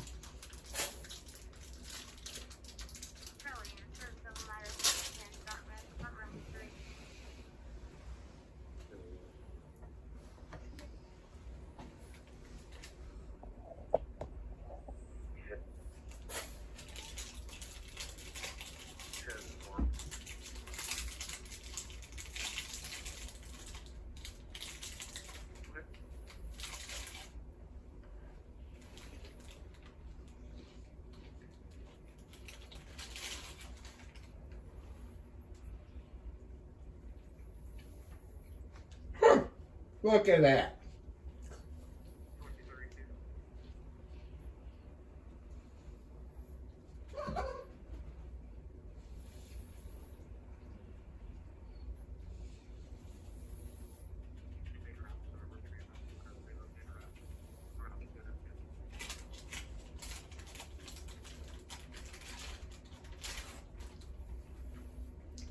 They're pretty good people. I'm sorry you can't hear the music, but if I let you listen to the music, I get copyrighted. And I don't want that to happen.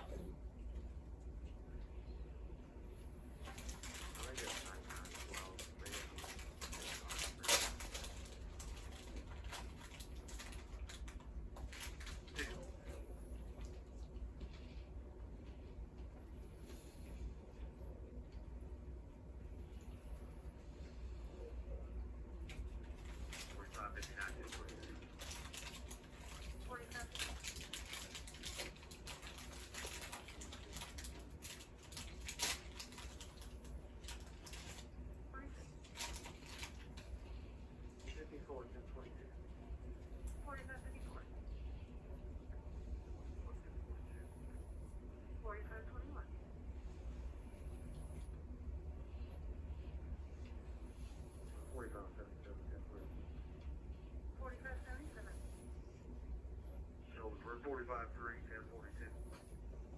45-3. Bird 45-30, 10-41. 45-3.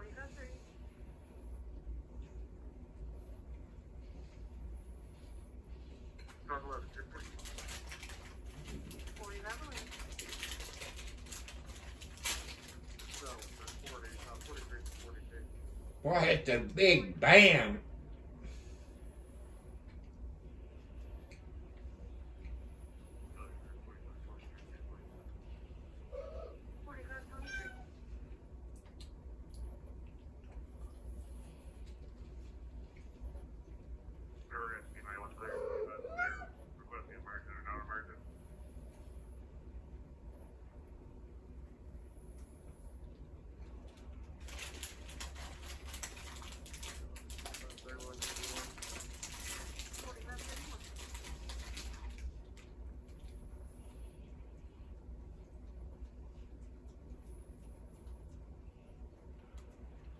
Radio. Go ahead. Do you want fire, emergent, or non-emergent? Non-emergent. Not.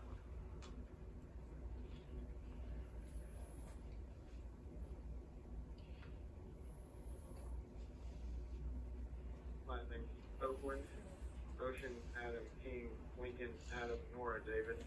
Person, Deborah, David, Edward, Baker, Ocean, Robert, Adam, Henry. Middle initials, L. Lincoln. 1975, 11, 16.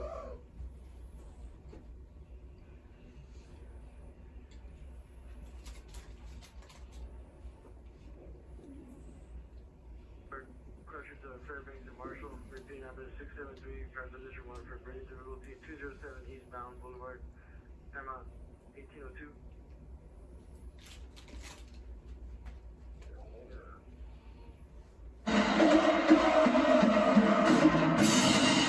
49-year-old female having an asthma attack, multiple breathing treatments, no relief. She also having a hard time speaking.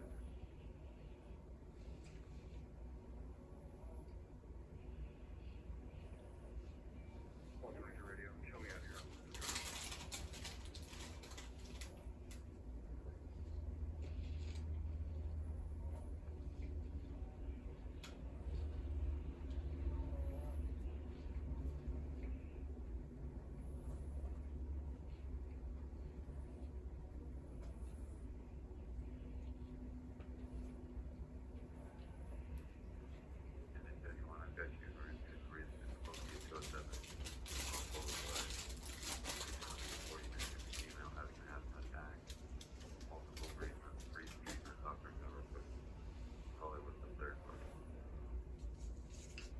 You can tell First Lady's getting a little tired.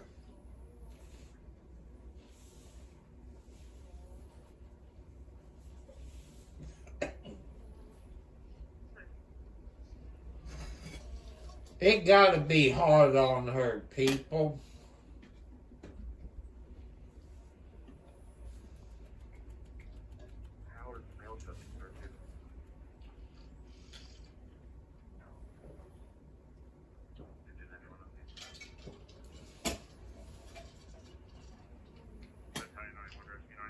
You want to talk 403 side or Cardinal?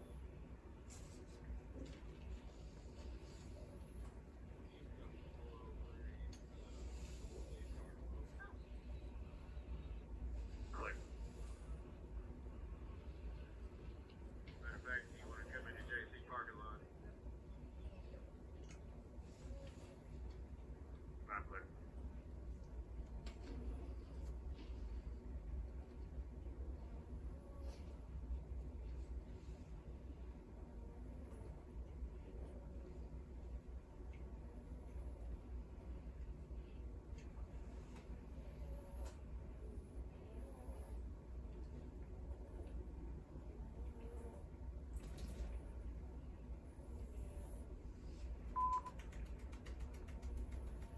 Engine 965 southbound for the 9 female, marker southbound from the 19.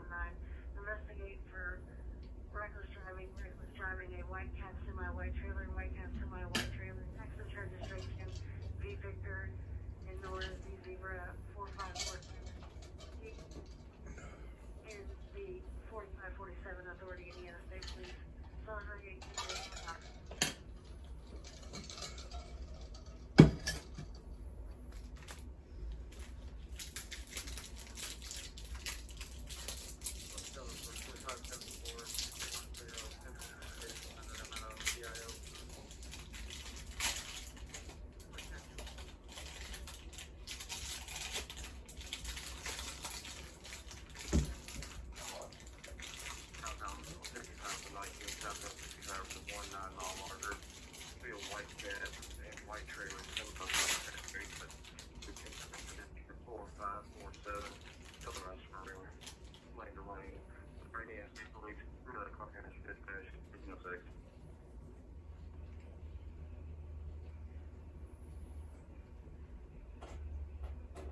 They're good people.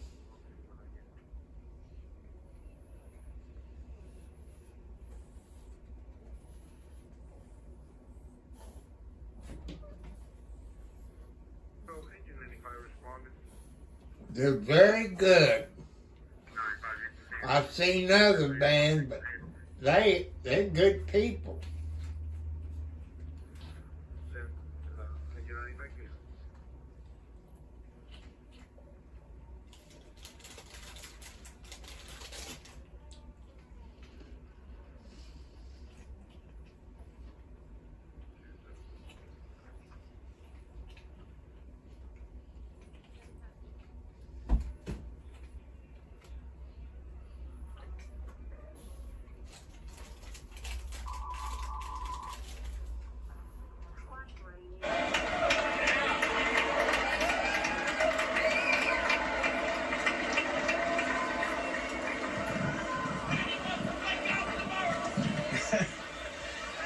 Good evening, everybody. I was appointed by President Trump to be the special envoy for peace in the Middle East.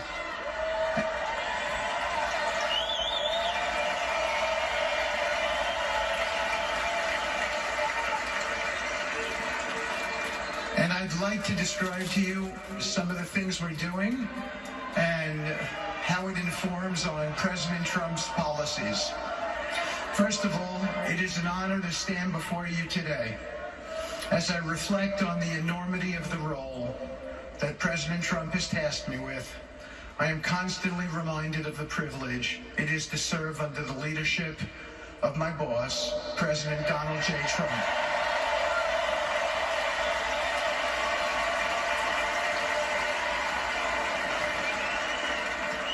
His presidency has provided a clear, bold vision for the Middle East, and it is this vision that guides every step I take in the mission. President Trump's leadership has redefined what is possible in the pursuit of progress and stability in the Middle East. His decisive, pragmatic approach ensures that even the most entrenched conflicts are met with fresh perspectives and innovative strategies. His policies have already delivered remarkable successes, such as yesterday's release of hostages in Gaza.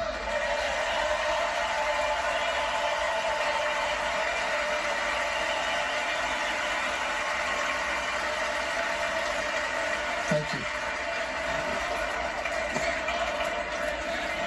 This achievement demonstrates the strength of President Trump's leadership and the respect he commands on the global stage.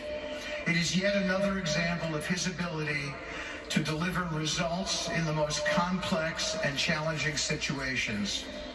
The Abraham Accords, a testament to his vision and determination, have also brought historic progress to the region, transforming old rivalries into new alliances. These agreements are not merely symbolic. They represent a practical roadmap for peace, economic cooperation, and mutual respect across nations. My role, as President Trump has tasked me, is straightforward yet profoundly challenging: to turn his vision into actionable outcomes. He sets the agenda, he lays the framework, and he inspires people like me into bold action. My responsibility is to implement his vision, engaging with leaders across the region to find pathways towards sustainable peace and stability. And let me tell you, having Donald Trump as a boss makes this task not only possible, but far more effective.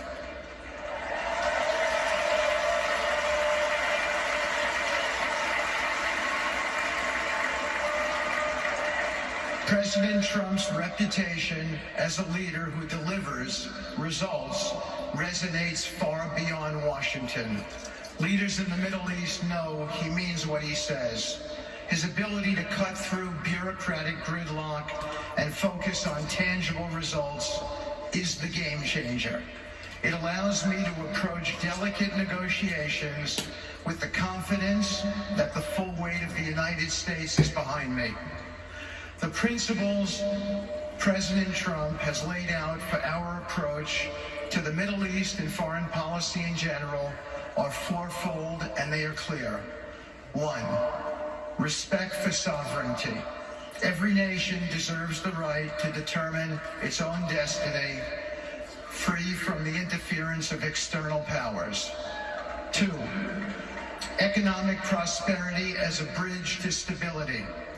Through economic partnerships and investment, we can build a foundation for cooperation that transcends historical grievances. 3, courageous diplomacy. Real progress requires difficult conversations and bold decisions, and it is through these that trust is built and maintained. And finally, 4, reciprocity and accountability. The United States requires reciprocal actions from our partners. We are done carrying the financial burden for nations that are unwilling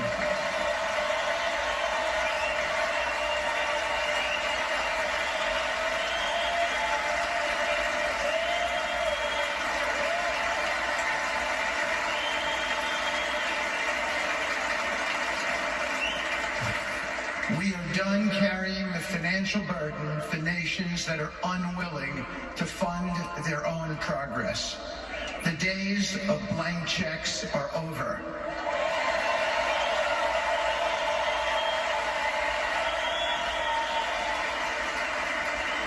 Partnerships under President Trump's leadership must be equitable, and contributions must reflect shared commitments to our goals. In my work, I've seen firsthand how these principles resonate.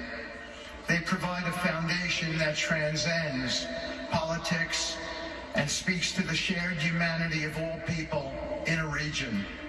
Leaders across the Middle East recognize that this Trump administration is serious about results, not symbolic gestures, but real, meaningful progress that improves lives. Thank you.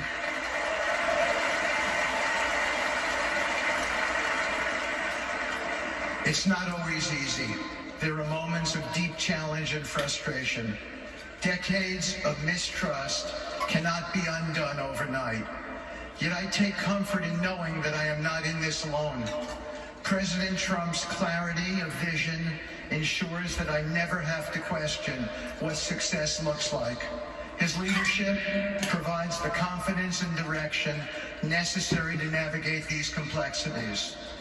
As we move forward, my commitment is to continue the work of advancing President Trump's vision for the Middle East.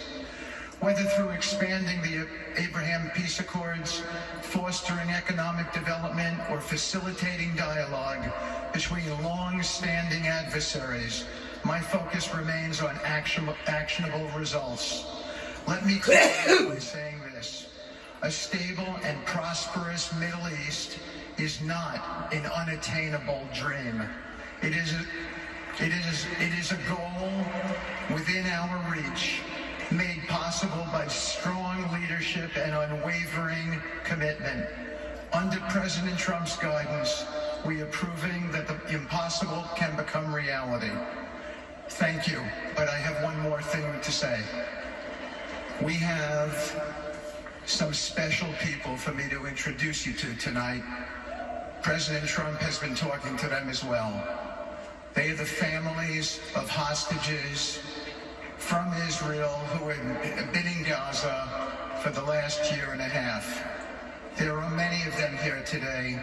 Several of the families have lost children and loved ones, and they're here because they're part of an effort to retrieve their bodies so they can be buried in a proper way.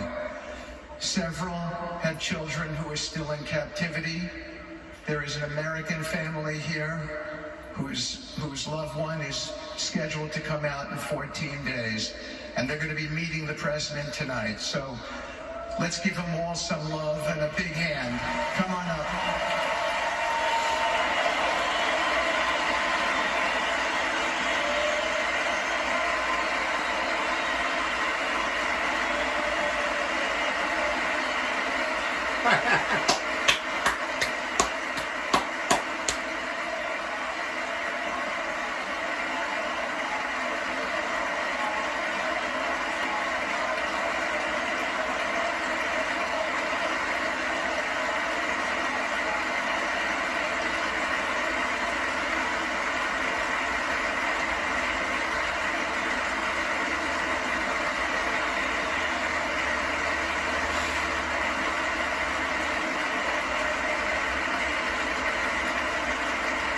An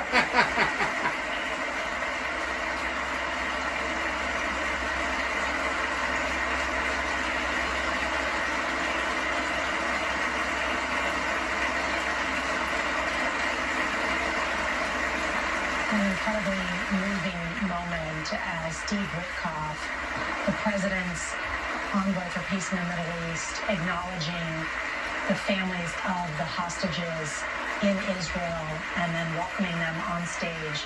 Have you actually been sworn in yet?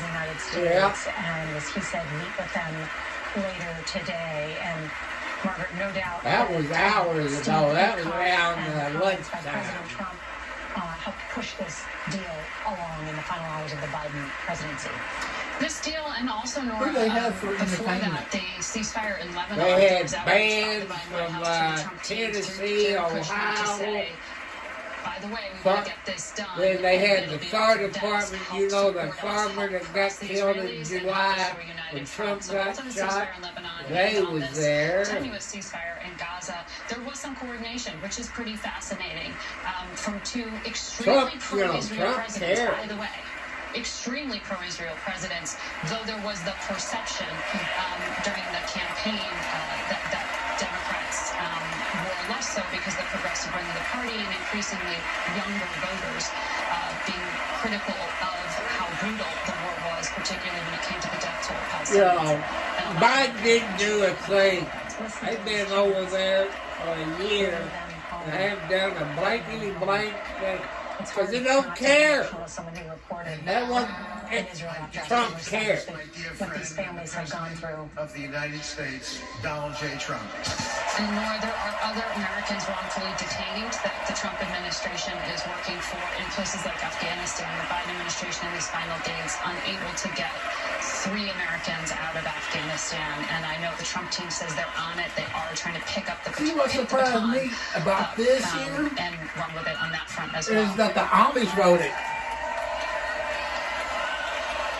Normally, the Amish,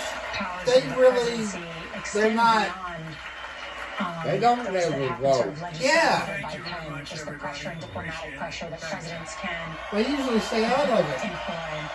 Those are free. But I guess, you know, that now the work begins. We won, but now the work begins. We have to bring them home. I guess the Tony said, fuck it. I'm going to be signing on the J6 hostages, pardons, to get them out. And as soon as I leave, I'm going to the Oval Office and we'll be signing pardons for a lot of people, And thank you to Steve Witkoff. He's a great guy. He's a friend of mine. He's been a very successful man. He's a great negotiator. He's a wonderful guy. People love him. And he's got a tremendous power of persuasion. And that's what we need. We don't need stiffs. We got a lot of stiffs. You just had a whole load of them.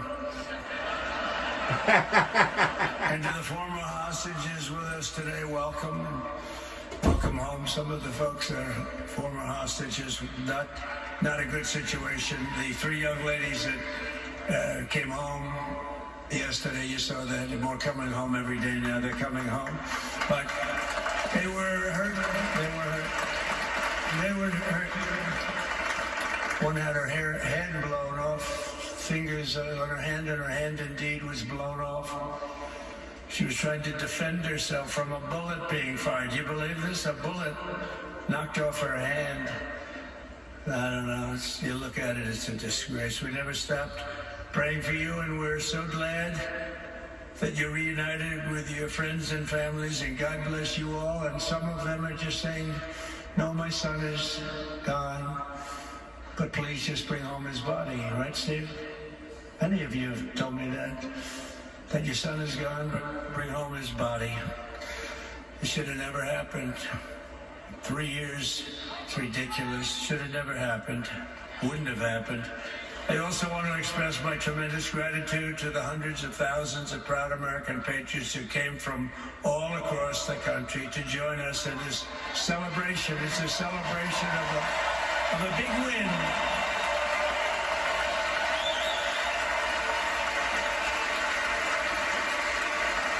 And you're witnessing the dawn of the golden age of America. That's what it's going to be. We're bringing it back. We're going to bring it back fast. We're going to bring it back fast. And let us also thank the incredible service members, National Guardsmen, Police, Secret Service, and law enforcement personnel who are keeping us all safe. Even though, and they are great people, New York's finest. I grew up with New York's finest, and we got to give them their authority back. You won't have any crime. There'll be no crime. You give them little authority back. The whole way they run things in this country now, it's disgraceful. But it's going to change rapidly. We're going to make our cities safe again, too. Even though we're indoors, we've had a magnificent inaugural parade. And let's give a big round of applause. They were great. To all of the incredible performers and hardworking men and women who made it possible. Those people, really talented, amazing people. I also want to thank my wonderful family for being here, especially my beautiful wife, our First Lady, Melania.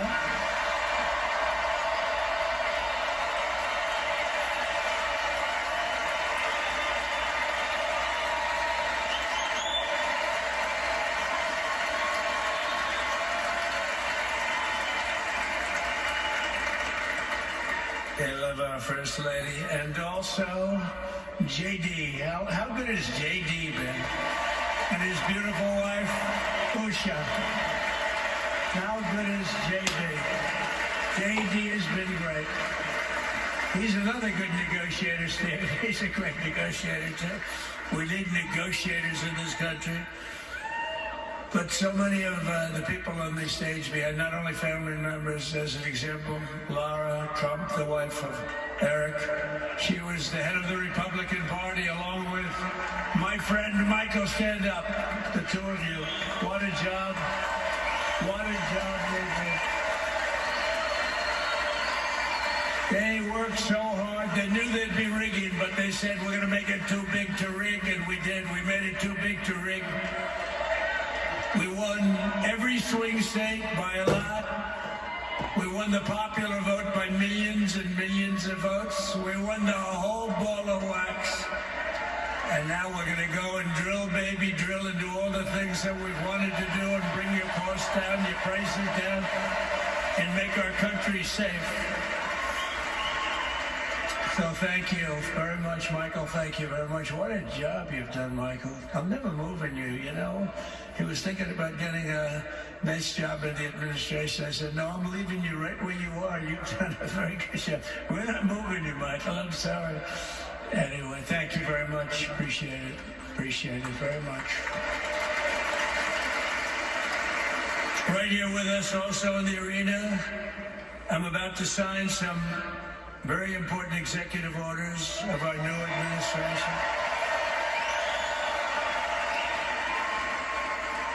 Hey, Don, will you stand up, please? Don is another one. How about Don? This guy.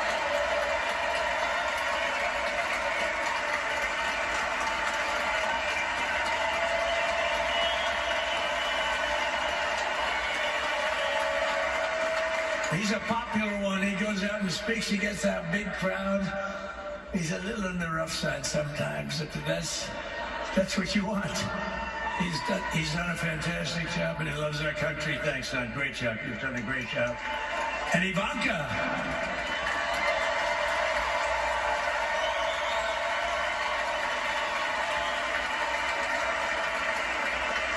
And you know, Jared negotiated the Abraham Accords, which are it's the biggest deal made in the Middle East in many, many years, and it's really something. Jared, stand up, Jared.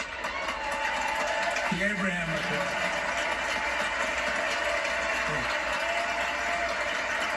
And Tiffany's going to have a little baby.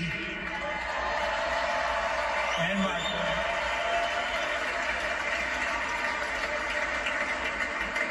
And then I have a very tall son named Barron. Has anyone ever heard of him?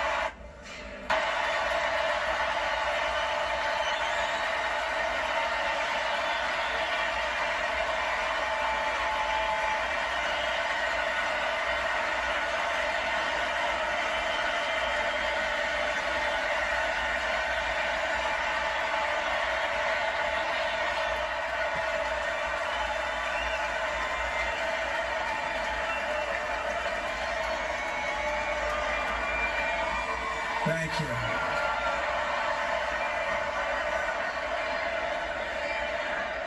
He knew the youth vote. You know, we won the youth vote by 36 points.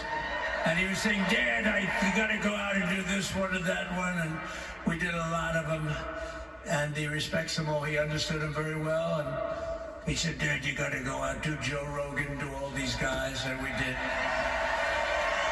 We did. And Joe Rogan was great. They were all great, right?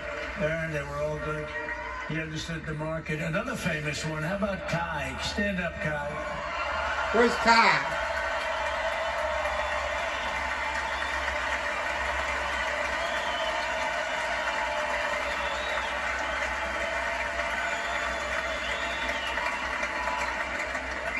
Is that Byron Donalds back there? Stand up, Byron. Stand up. What a future this one has. What a future. That's great, Byron. Thank you very much. And how about Lutnick, Secretary of Commerce? He's going to take in more money than any country has ever even thought about. And he's going to take in some money. And we have many others. Look, I'm not going to go through it, but we're going to sign some orders right now, and that's really what I want to do. So we're going to sign executive orders. First, I'll revoke nearly 80 destructive and radical executive actions of the previous administration, one of the worst administrations in history, maybe not one of them, the worst. Anybody that would allow millions of people to pour through our borders from jails, prisons, mental institutions, insane asylums, gang members to be taken off the streets of Venezuela and deposited in our country, and many, not just Venezuela. You know, crime in Venezuela is down 74% because they took their criminals and gave them to us through an open border policy of the previous administration. All over the world, they're emptying their prisons into our country. They're emptying their mental institutions into our country. It stops as of 1 o'clock this afternoon, okay?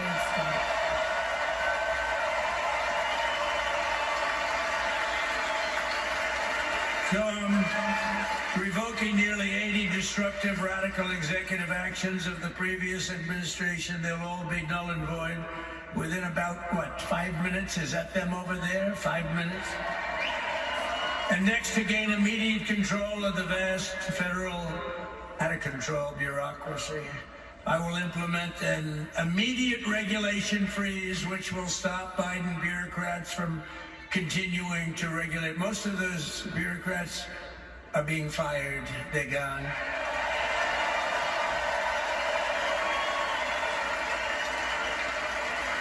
Should be all of them, but some sneak through, but we have to live with a couple, I guess. I'll also issue a temporary hiring freeze to ensure that we're only hiring competent people who are faithful to the American public. And we will pause the hiring of any new IRS agents. We will also require that federal workers must return to the office in person. We're going to take the 88,000 people that they hired to go after you with guns. By the way, they're allowed to use guns and harass you like they were so many other people. Remember this. Okay, remember? Do you remember a little statement about tips? Does anybody remember that little statement? I think we won Nevada because of that statement. But they went out and harassed you over the tips. In other words, we are restoring control of our government to the people. We're going to take those 88,000. Let's see if they'd like to work on the border, because that's what we want them really on.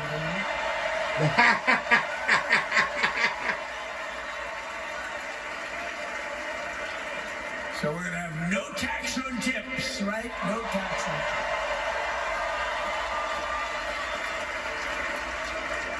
tips. We may have, like the Speaker of the House, is he here? He's done such a good job. Is Mike here? He's around here someplace. I saw him just a little while ago. Hello, fellas. Look at you guys. Yeah, I know it. He's great. He's doing great. They're all doing good. The Republican Party has never been unified like it is right now. They want to save our country. And we're going to more than save it. We're going to make it greater than it's ever been before by a lot. Next, I'm going to sign a presidential memorandum directing every member of my cabinet to marshal every power at their disposal to defeat inflation and rapidly bring down the cost of daily life, because your costs have gone through the roof in the last 4 years. Perhaps you didn't notice. Does anyone notice that costs are like double, triple, quadruple? You can't buy bacon. Apples have doubled in price. You want an apple, anybody? Pay twice what you did 2 years ago. We'll put more money in your pocket, and we'll bring back the American dream and to reduce energy costs and liberate our economy.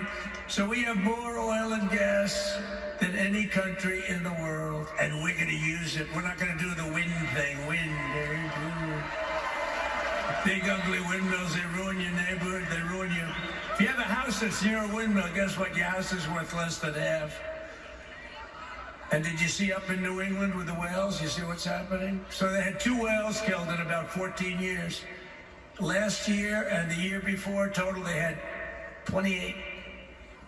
So if you're into whales, you don't want windmills either. And they're the most expensive form of energy that you can have by far. And they're all made in China, by the way, practically all of them. And they kill your birds and they ruin your beautiful landscapes. But other than that, I think they're quite good, right? Now, remember when we used to joke and kid when we were kidding, but we don't kid anymore? They want to watch the debates on television. They want to watch your favorite president on television. But the wind isn't blowing, so we can't watch television that night, Gladys. Remember? Gladys, I'm sorry, the wind is just not blowing. We're not watching Trump tonight. But I'm immediately withdrawing from the unfair, one-sided Paris Climate Accord ripoff. The United States will not sabotage our own industries while China pollutes with impunity. You know, China, I mean, look, they use a lot of dirty energy, but they produce a lot of energy. And when that stuff goes up in the air, you know, it doesn't stay there. It's not like you got a wall. We love walls, don't we? Not like you have a wall around and it doesn't. It floats into the United States of America after 3.5 to 5.5 days. It floats across the oceans and it comes right over your neighborhood and it falls into your neighborhood. So they all say, we have to fight for cleaner air, but yeah, the dirty air is dropping all over us. So what the hell are they talking about? Unless everybody does it, it just doesn't work. You know, we had the cleanest air and the cleanest water that this country's ever had under the Trump administration. And we didn't do anything to stop jobs and stop production, believe me. You're going to see a lot of companies come pouring back because tariffs. I always say tariffs is the most beautiful word to me in the dictionary. And I was reprimanded by the fake news. They said, what about love, religion, and God? I said, I agree. Let's put God number 1. Let's put religion number 2. Love, I don't know. We got to put that number 3, I guess, right? And then it's tariff. Because tariffs are going to make us rich as hell. It's going to bring our country's businesses back that left us. And I'll also sign an executive order to immediately end federal government censorship of the American people. In America, we believe in free speech, and we're bringing it back starting today to stop the weaponization. Oh, do I know about that? These creeps. Deranged Jack Smith. You ever hear of him? Deranged. He's a deranged prosecutor. He's sick. They suck him on me. He's now been reduced to getting on an airplane, going back to The Hague or wherever the hell he came from. We got to get rid of that guy. Hey, was he one of the many people that got a pardon today? Did they pardon Jack Smith? You know, did you know that Biden, while I was making my speech, pardoned his whole family?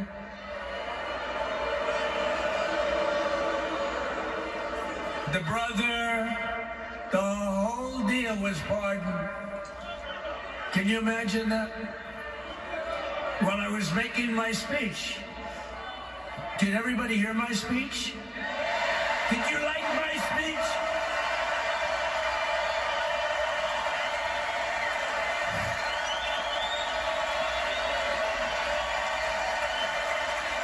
Thank you. I mean, the only thing wrong with it is I had a lot of tough things to say, and I have some great people that work for me. Sir, this is such a great speech. It's so unifying. Don't talk about Biden with his pardons of his family. We want a unified country. They said, don't talk about the J6 hostages that you're going to be releasing today. Sir, don't put that in your speech, please. I said, but I want to put it in my speech. I said, sir, it won't be unified like it is. It's so beautiful the way it is. And it is getting great reviews. You know, if I put things like that in, I'll get terrible reviews. One little paragraph that's a little bit wrong, the fake news goes crazy, right?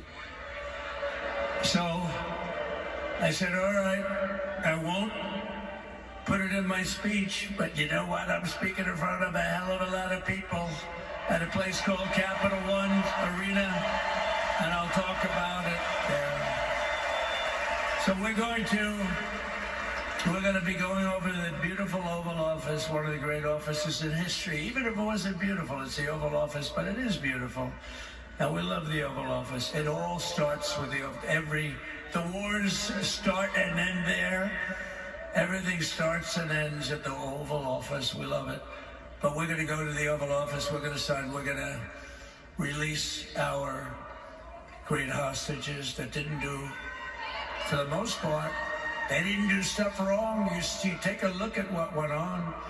And look what happens in other parts of the country. In Portland, where they kill people, they destroy the city. Nothing happens to them. In Seattle, where they took over a big chunk of the city, nothing happened. Minneapolis, where they burned down the city, nothing happened. Essentially, nothing happened. All they want to do is go after the J6 hostages. A 76-year-old grandmother was arrested the other day because she was looking at the Capitol or something like that. No, we're not going to put up with that crap anymore.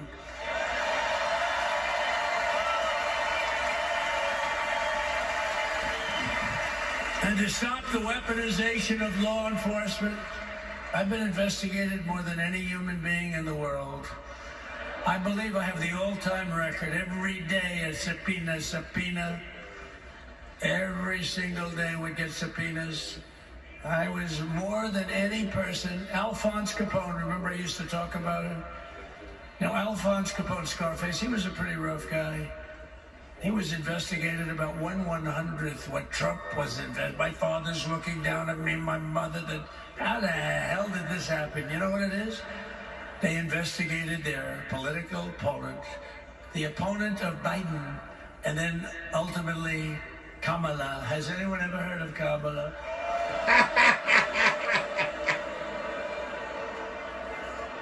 We had to beat two opponents. You know, we had to beat Biden, then we beat him. Now he goes on top. The guy was like 39 points down. I think I could have beaten Trump. They should have left me in. I would have beaten. No, his debate performance wasn't the best, right? That's what killed him. And then they had to change, and it's like you get into a fight. The great Dana White spoke last night. We love Dana White, right? UFC. That's like he puts in two fighters. One of them's getting creamed, getting really beaten, and they say, all right, take him out. Let's put somebody else in to finish up the fight. That's what they did to us. They gave us somebody new, but we took care of both of them.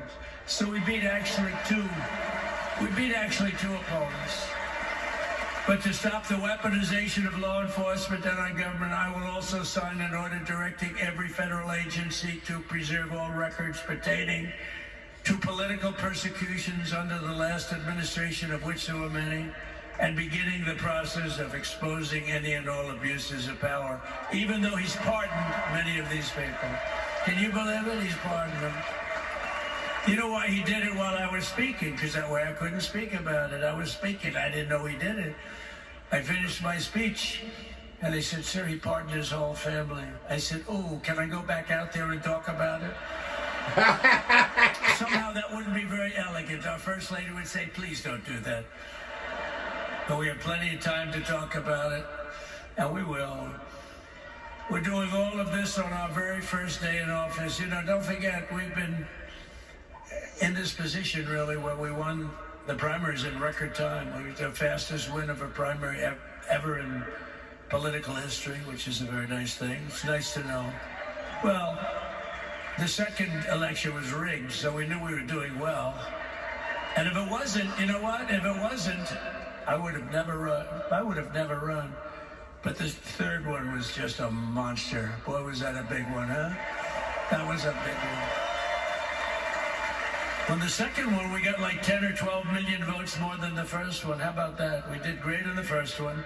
We did much better on the second one. But man, did we do well on the third one. So we're gonna have some fun. It's very simple. We're gonna make our country great. We're going to make our country great again. We're going to make America great again. How good a name is MAGA, though, right? You know? I was going to say, keep America great, but unfortunately it wasn't great. Can't say keep it great. It will be great again, but CAG, keep America great, CAG. I don't think it's ever going to replace MAGA. Does anybody like CAG? I don't think so. Never replacing MAGA. Nothing will ever replace MAGA. MAGA was the most successful political operation, political movement in the history of our country, maybe in the history of the world. Let's see what happens. Because we're not finished yet. We're not finished yet. We got a long way to go. But we're doing this on the very first day in office, and in just a few moments, I'm not only signing the release of the J6 hostages, I'm signing other things that you're going to love. Oh, you're going to be happy reading newspapers tomorrow and the next day and the next day and the next day. So I just want to thank, I mean, look at this place. It's full to the rafters. You don't have any. Look at those people up there. You don't have any empty seats. And by the way, the Capital One owners, they are so good. We got to root for their teams because they have been so great to MAGA, to us. And I just want to thank Ted and everybody. You guys have been fantastic. And the ice hockey team's doing great. Ovechkin's pretty good, right? They're doing great. So I want to thank them, Capital One arena owners. They have been absolutely fantastic. And thank you once again to everyone. And I can only tell you, you're going to be very happy. You're going to watch a lot of good things happen. We got to stop some wars that are happening and going on. Some stupid things are happening. The war with Ukraine would have never happened, and it has. As you know, Israel would have never been hit on October 7th, and none of you would be up here. None of you would even know anything about this tragedy that you are going through right now. But Iran was broke. Anybody that bought oil from Iran, they couldn't do any business with us. You're not going to do business with America. China passed, everybody passed, they were broke. They didn't have money for Hamas, they didn't have money for Hezbollah. And your sons would be alive, and they certainly wouldn't be incarcerated like they are. It's such a shame, but we're getting a lot of people out in a short period of time. So I'm going to go right over to here, and I'm going to sign in front of you. Is that okay? Good.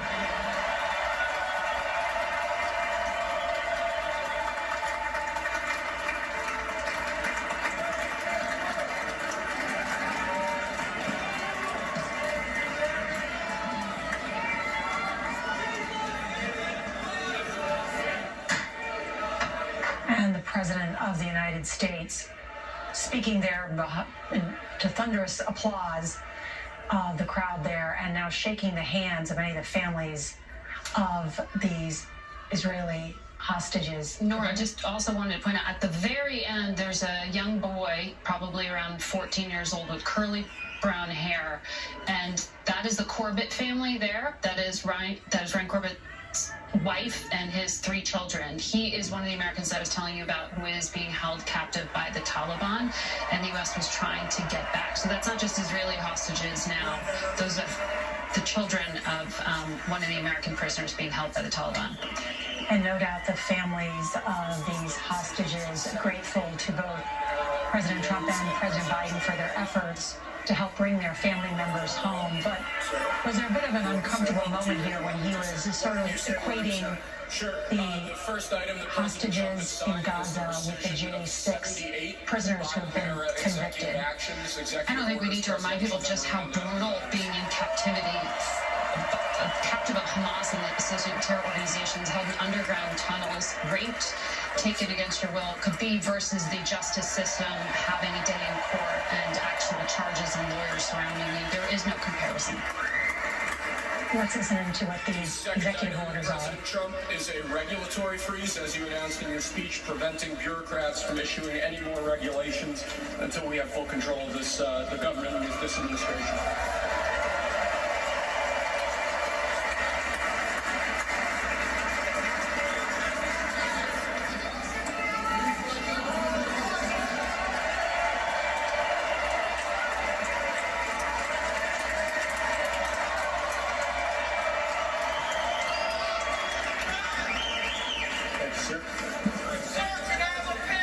The next item, sir, is a freeze on all federal hiring, excepting the military and a number of other excluded categories, again, until full control of the government is achieved and we understand the objectives of government going forward.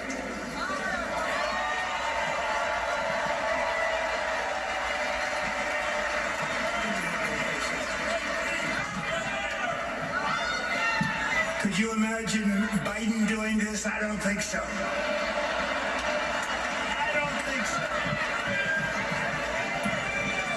Sir, the next item, as you announced in your speech, is a requirement that federal workers return to full-time in-person work immediately.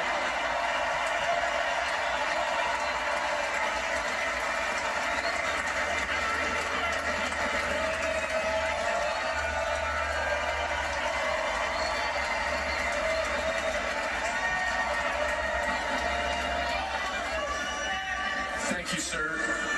Next, we have a directive to every department and agency in the federal government to address the cost of living crisis that has cost Americans so dearly.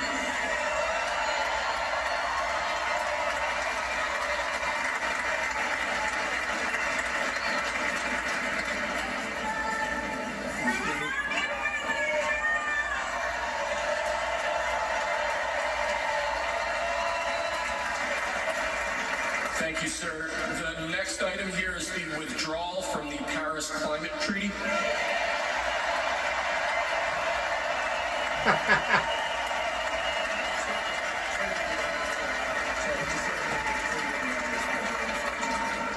Yes, sir.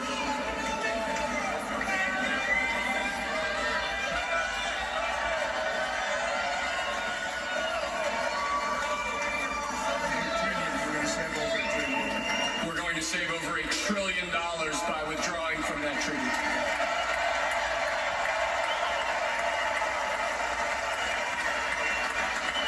And the next item, sir, is a letter that will be transmitted to the United Nations explaining that we are withdrawing from the Paris Climate Treaty.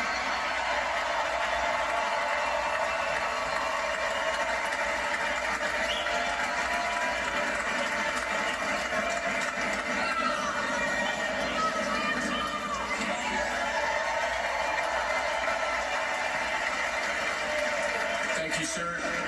This next item is a directive to the federal government ordering the restoration of freedom of speech and preventing government censorship of free speech going forward.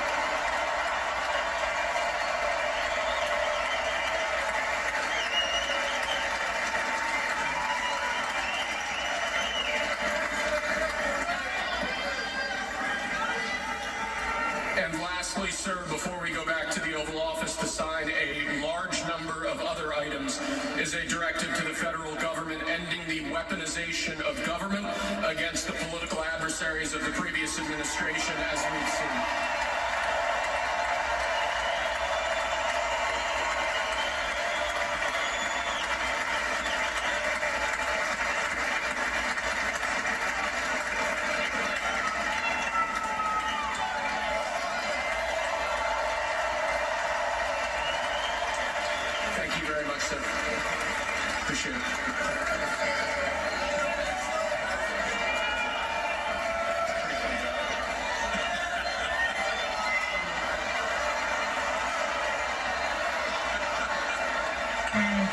Trump throwing some of his famous Sharpie pens into the crowd as he has just signed a number of these executive orders. And Ed O'Keefe is our senior White House correspondent. And Ed, these were not the orders on immigration. Those could come later tonight. But what was there?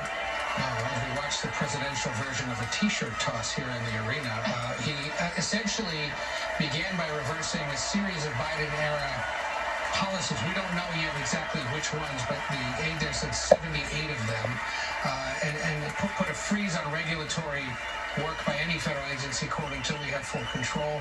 Freeze on federal hiring, sending most federal employees back to the office immediately if they aren't already.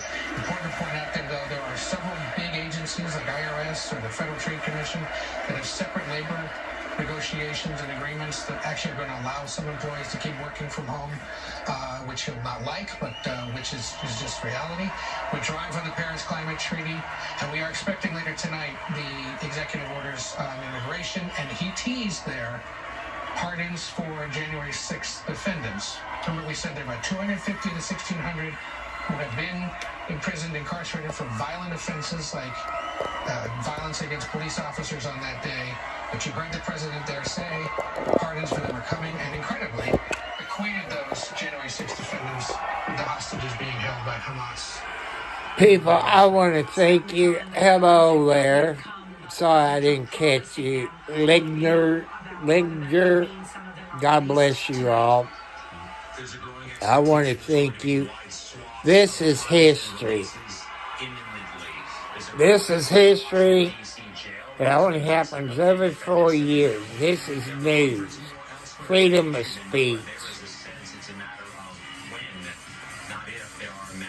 This is all I'm going to share about Trump today, unless they come on tonight about something. So, I want to thank you all. After his first term in office and now has come back, this remarkable moment. I want to thank you all very much. And yet now this... So, I want to thank you all. This is history. And I don't know if they taught that in history or government class when I was in school. I can't remember that far back, because it's been over 50 years. But I want to thank you all. Let me make it a point. I do not own the rights to this video. No matter if it was on the news, I don't own the rights. I did cut the music off because I can get in trouble on the music. If I get in trouble, the news station should get in trouble for copyright too. So it's not freedom of speech when YouTube gets you for it.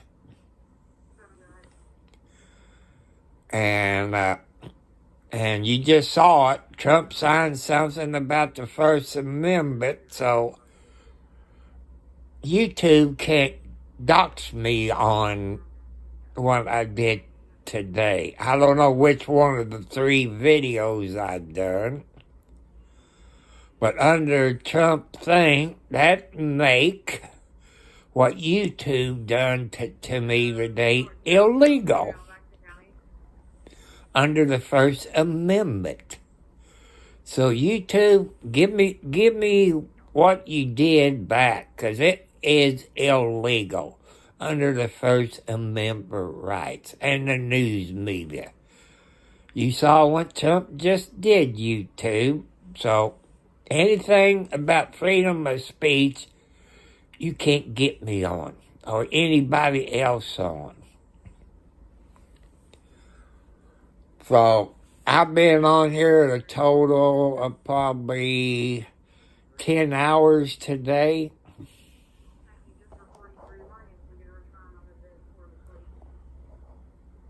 So, I want to thank you all. I want to thank you all very much.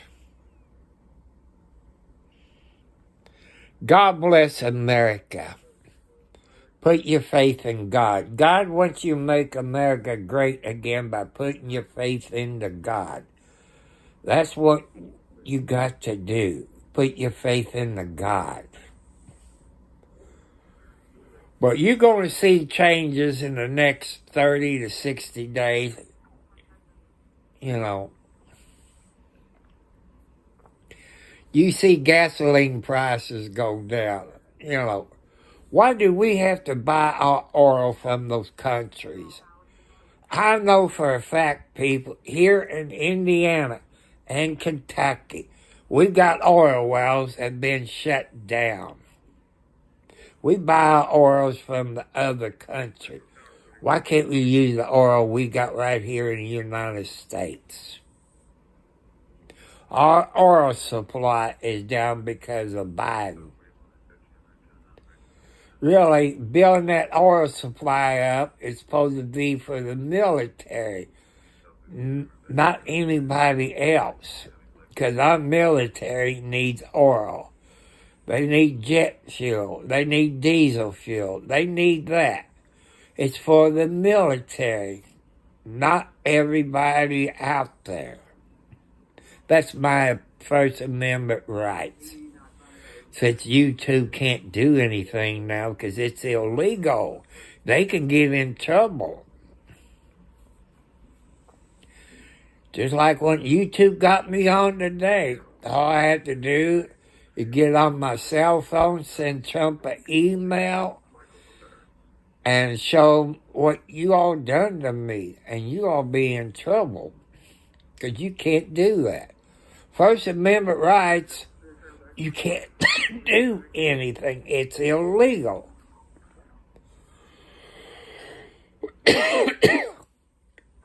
There'd be a whole lot in the paper the next 48 hours. Especially when Trump goes back to the White House and signs some more paperwork. And also Ukraine and Russia. That'd be over in no time. Probably less than 30 days, I would say. But Ukraine, what back what they lost? No, just be happy of what you got now. Be satisfied. Pay us Americans back those billions of dollars that Biden sent you. That was my tax dollars. It's your all tax dollars. So Ukraine, pay us those, what is it, $5-10 billion or maybe more. We want that back. So I hope you all enjoyed today's videos. I done in 3 or 4 parts. I can't remember. But I want to thank you all. Will I be on here at midnight? Probably not. I'll probably be sleeping. Because this takes a whole lot out of me, people. Hit the thumbs up. Hit that subscribe bell. Hit that subscribe bell where you get all notifications. Also, I'm going to throw in at the end of it my post office box. Tom Cartwright at Post Office Box 1, Charlestown, Indiana, 47111. My PayPal account is Thomas Cartwright Sr., SR for Senior. The Cash App is the $, Tom Cartwright 4375 to help me out. But remember, please put your faith in the God. Subscribe to my YouTube channel. Happy birthday if you're born today, on this date. Happy anniversary if you got married on January the 20th. God bless you all. I'll catch you later.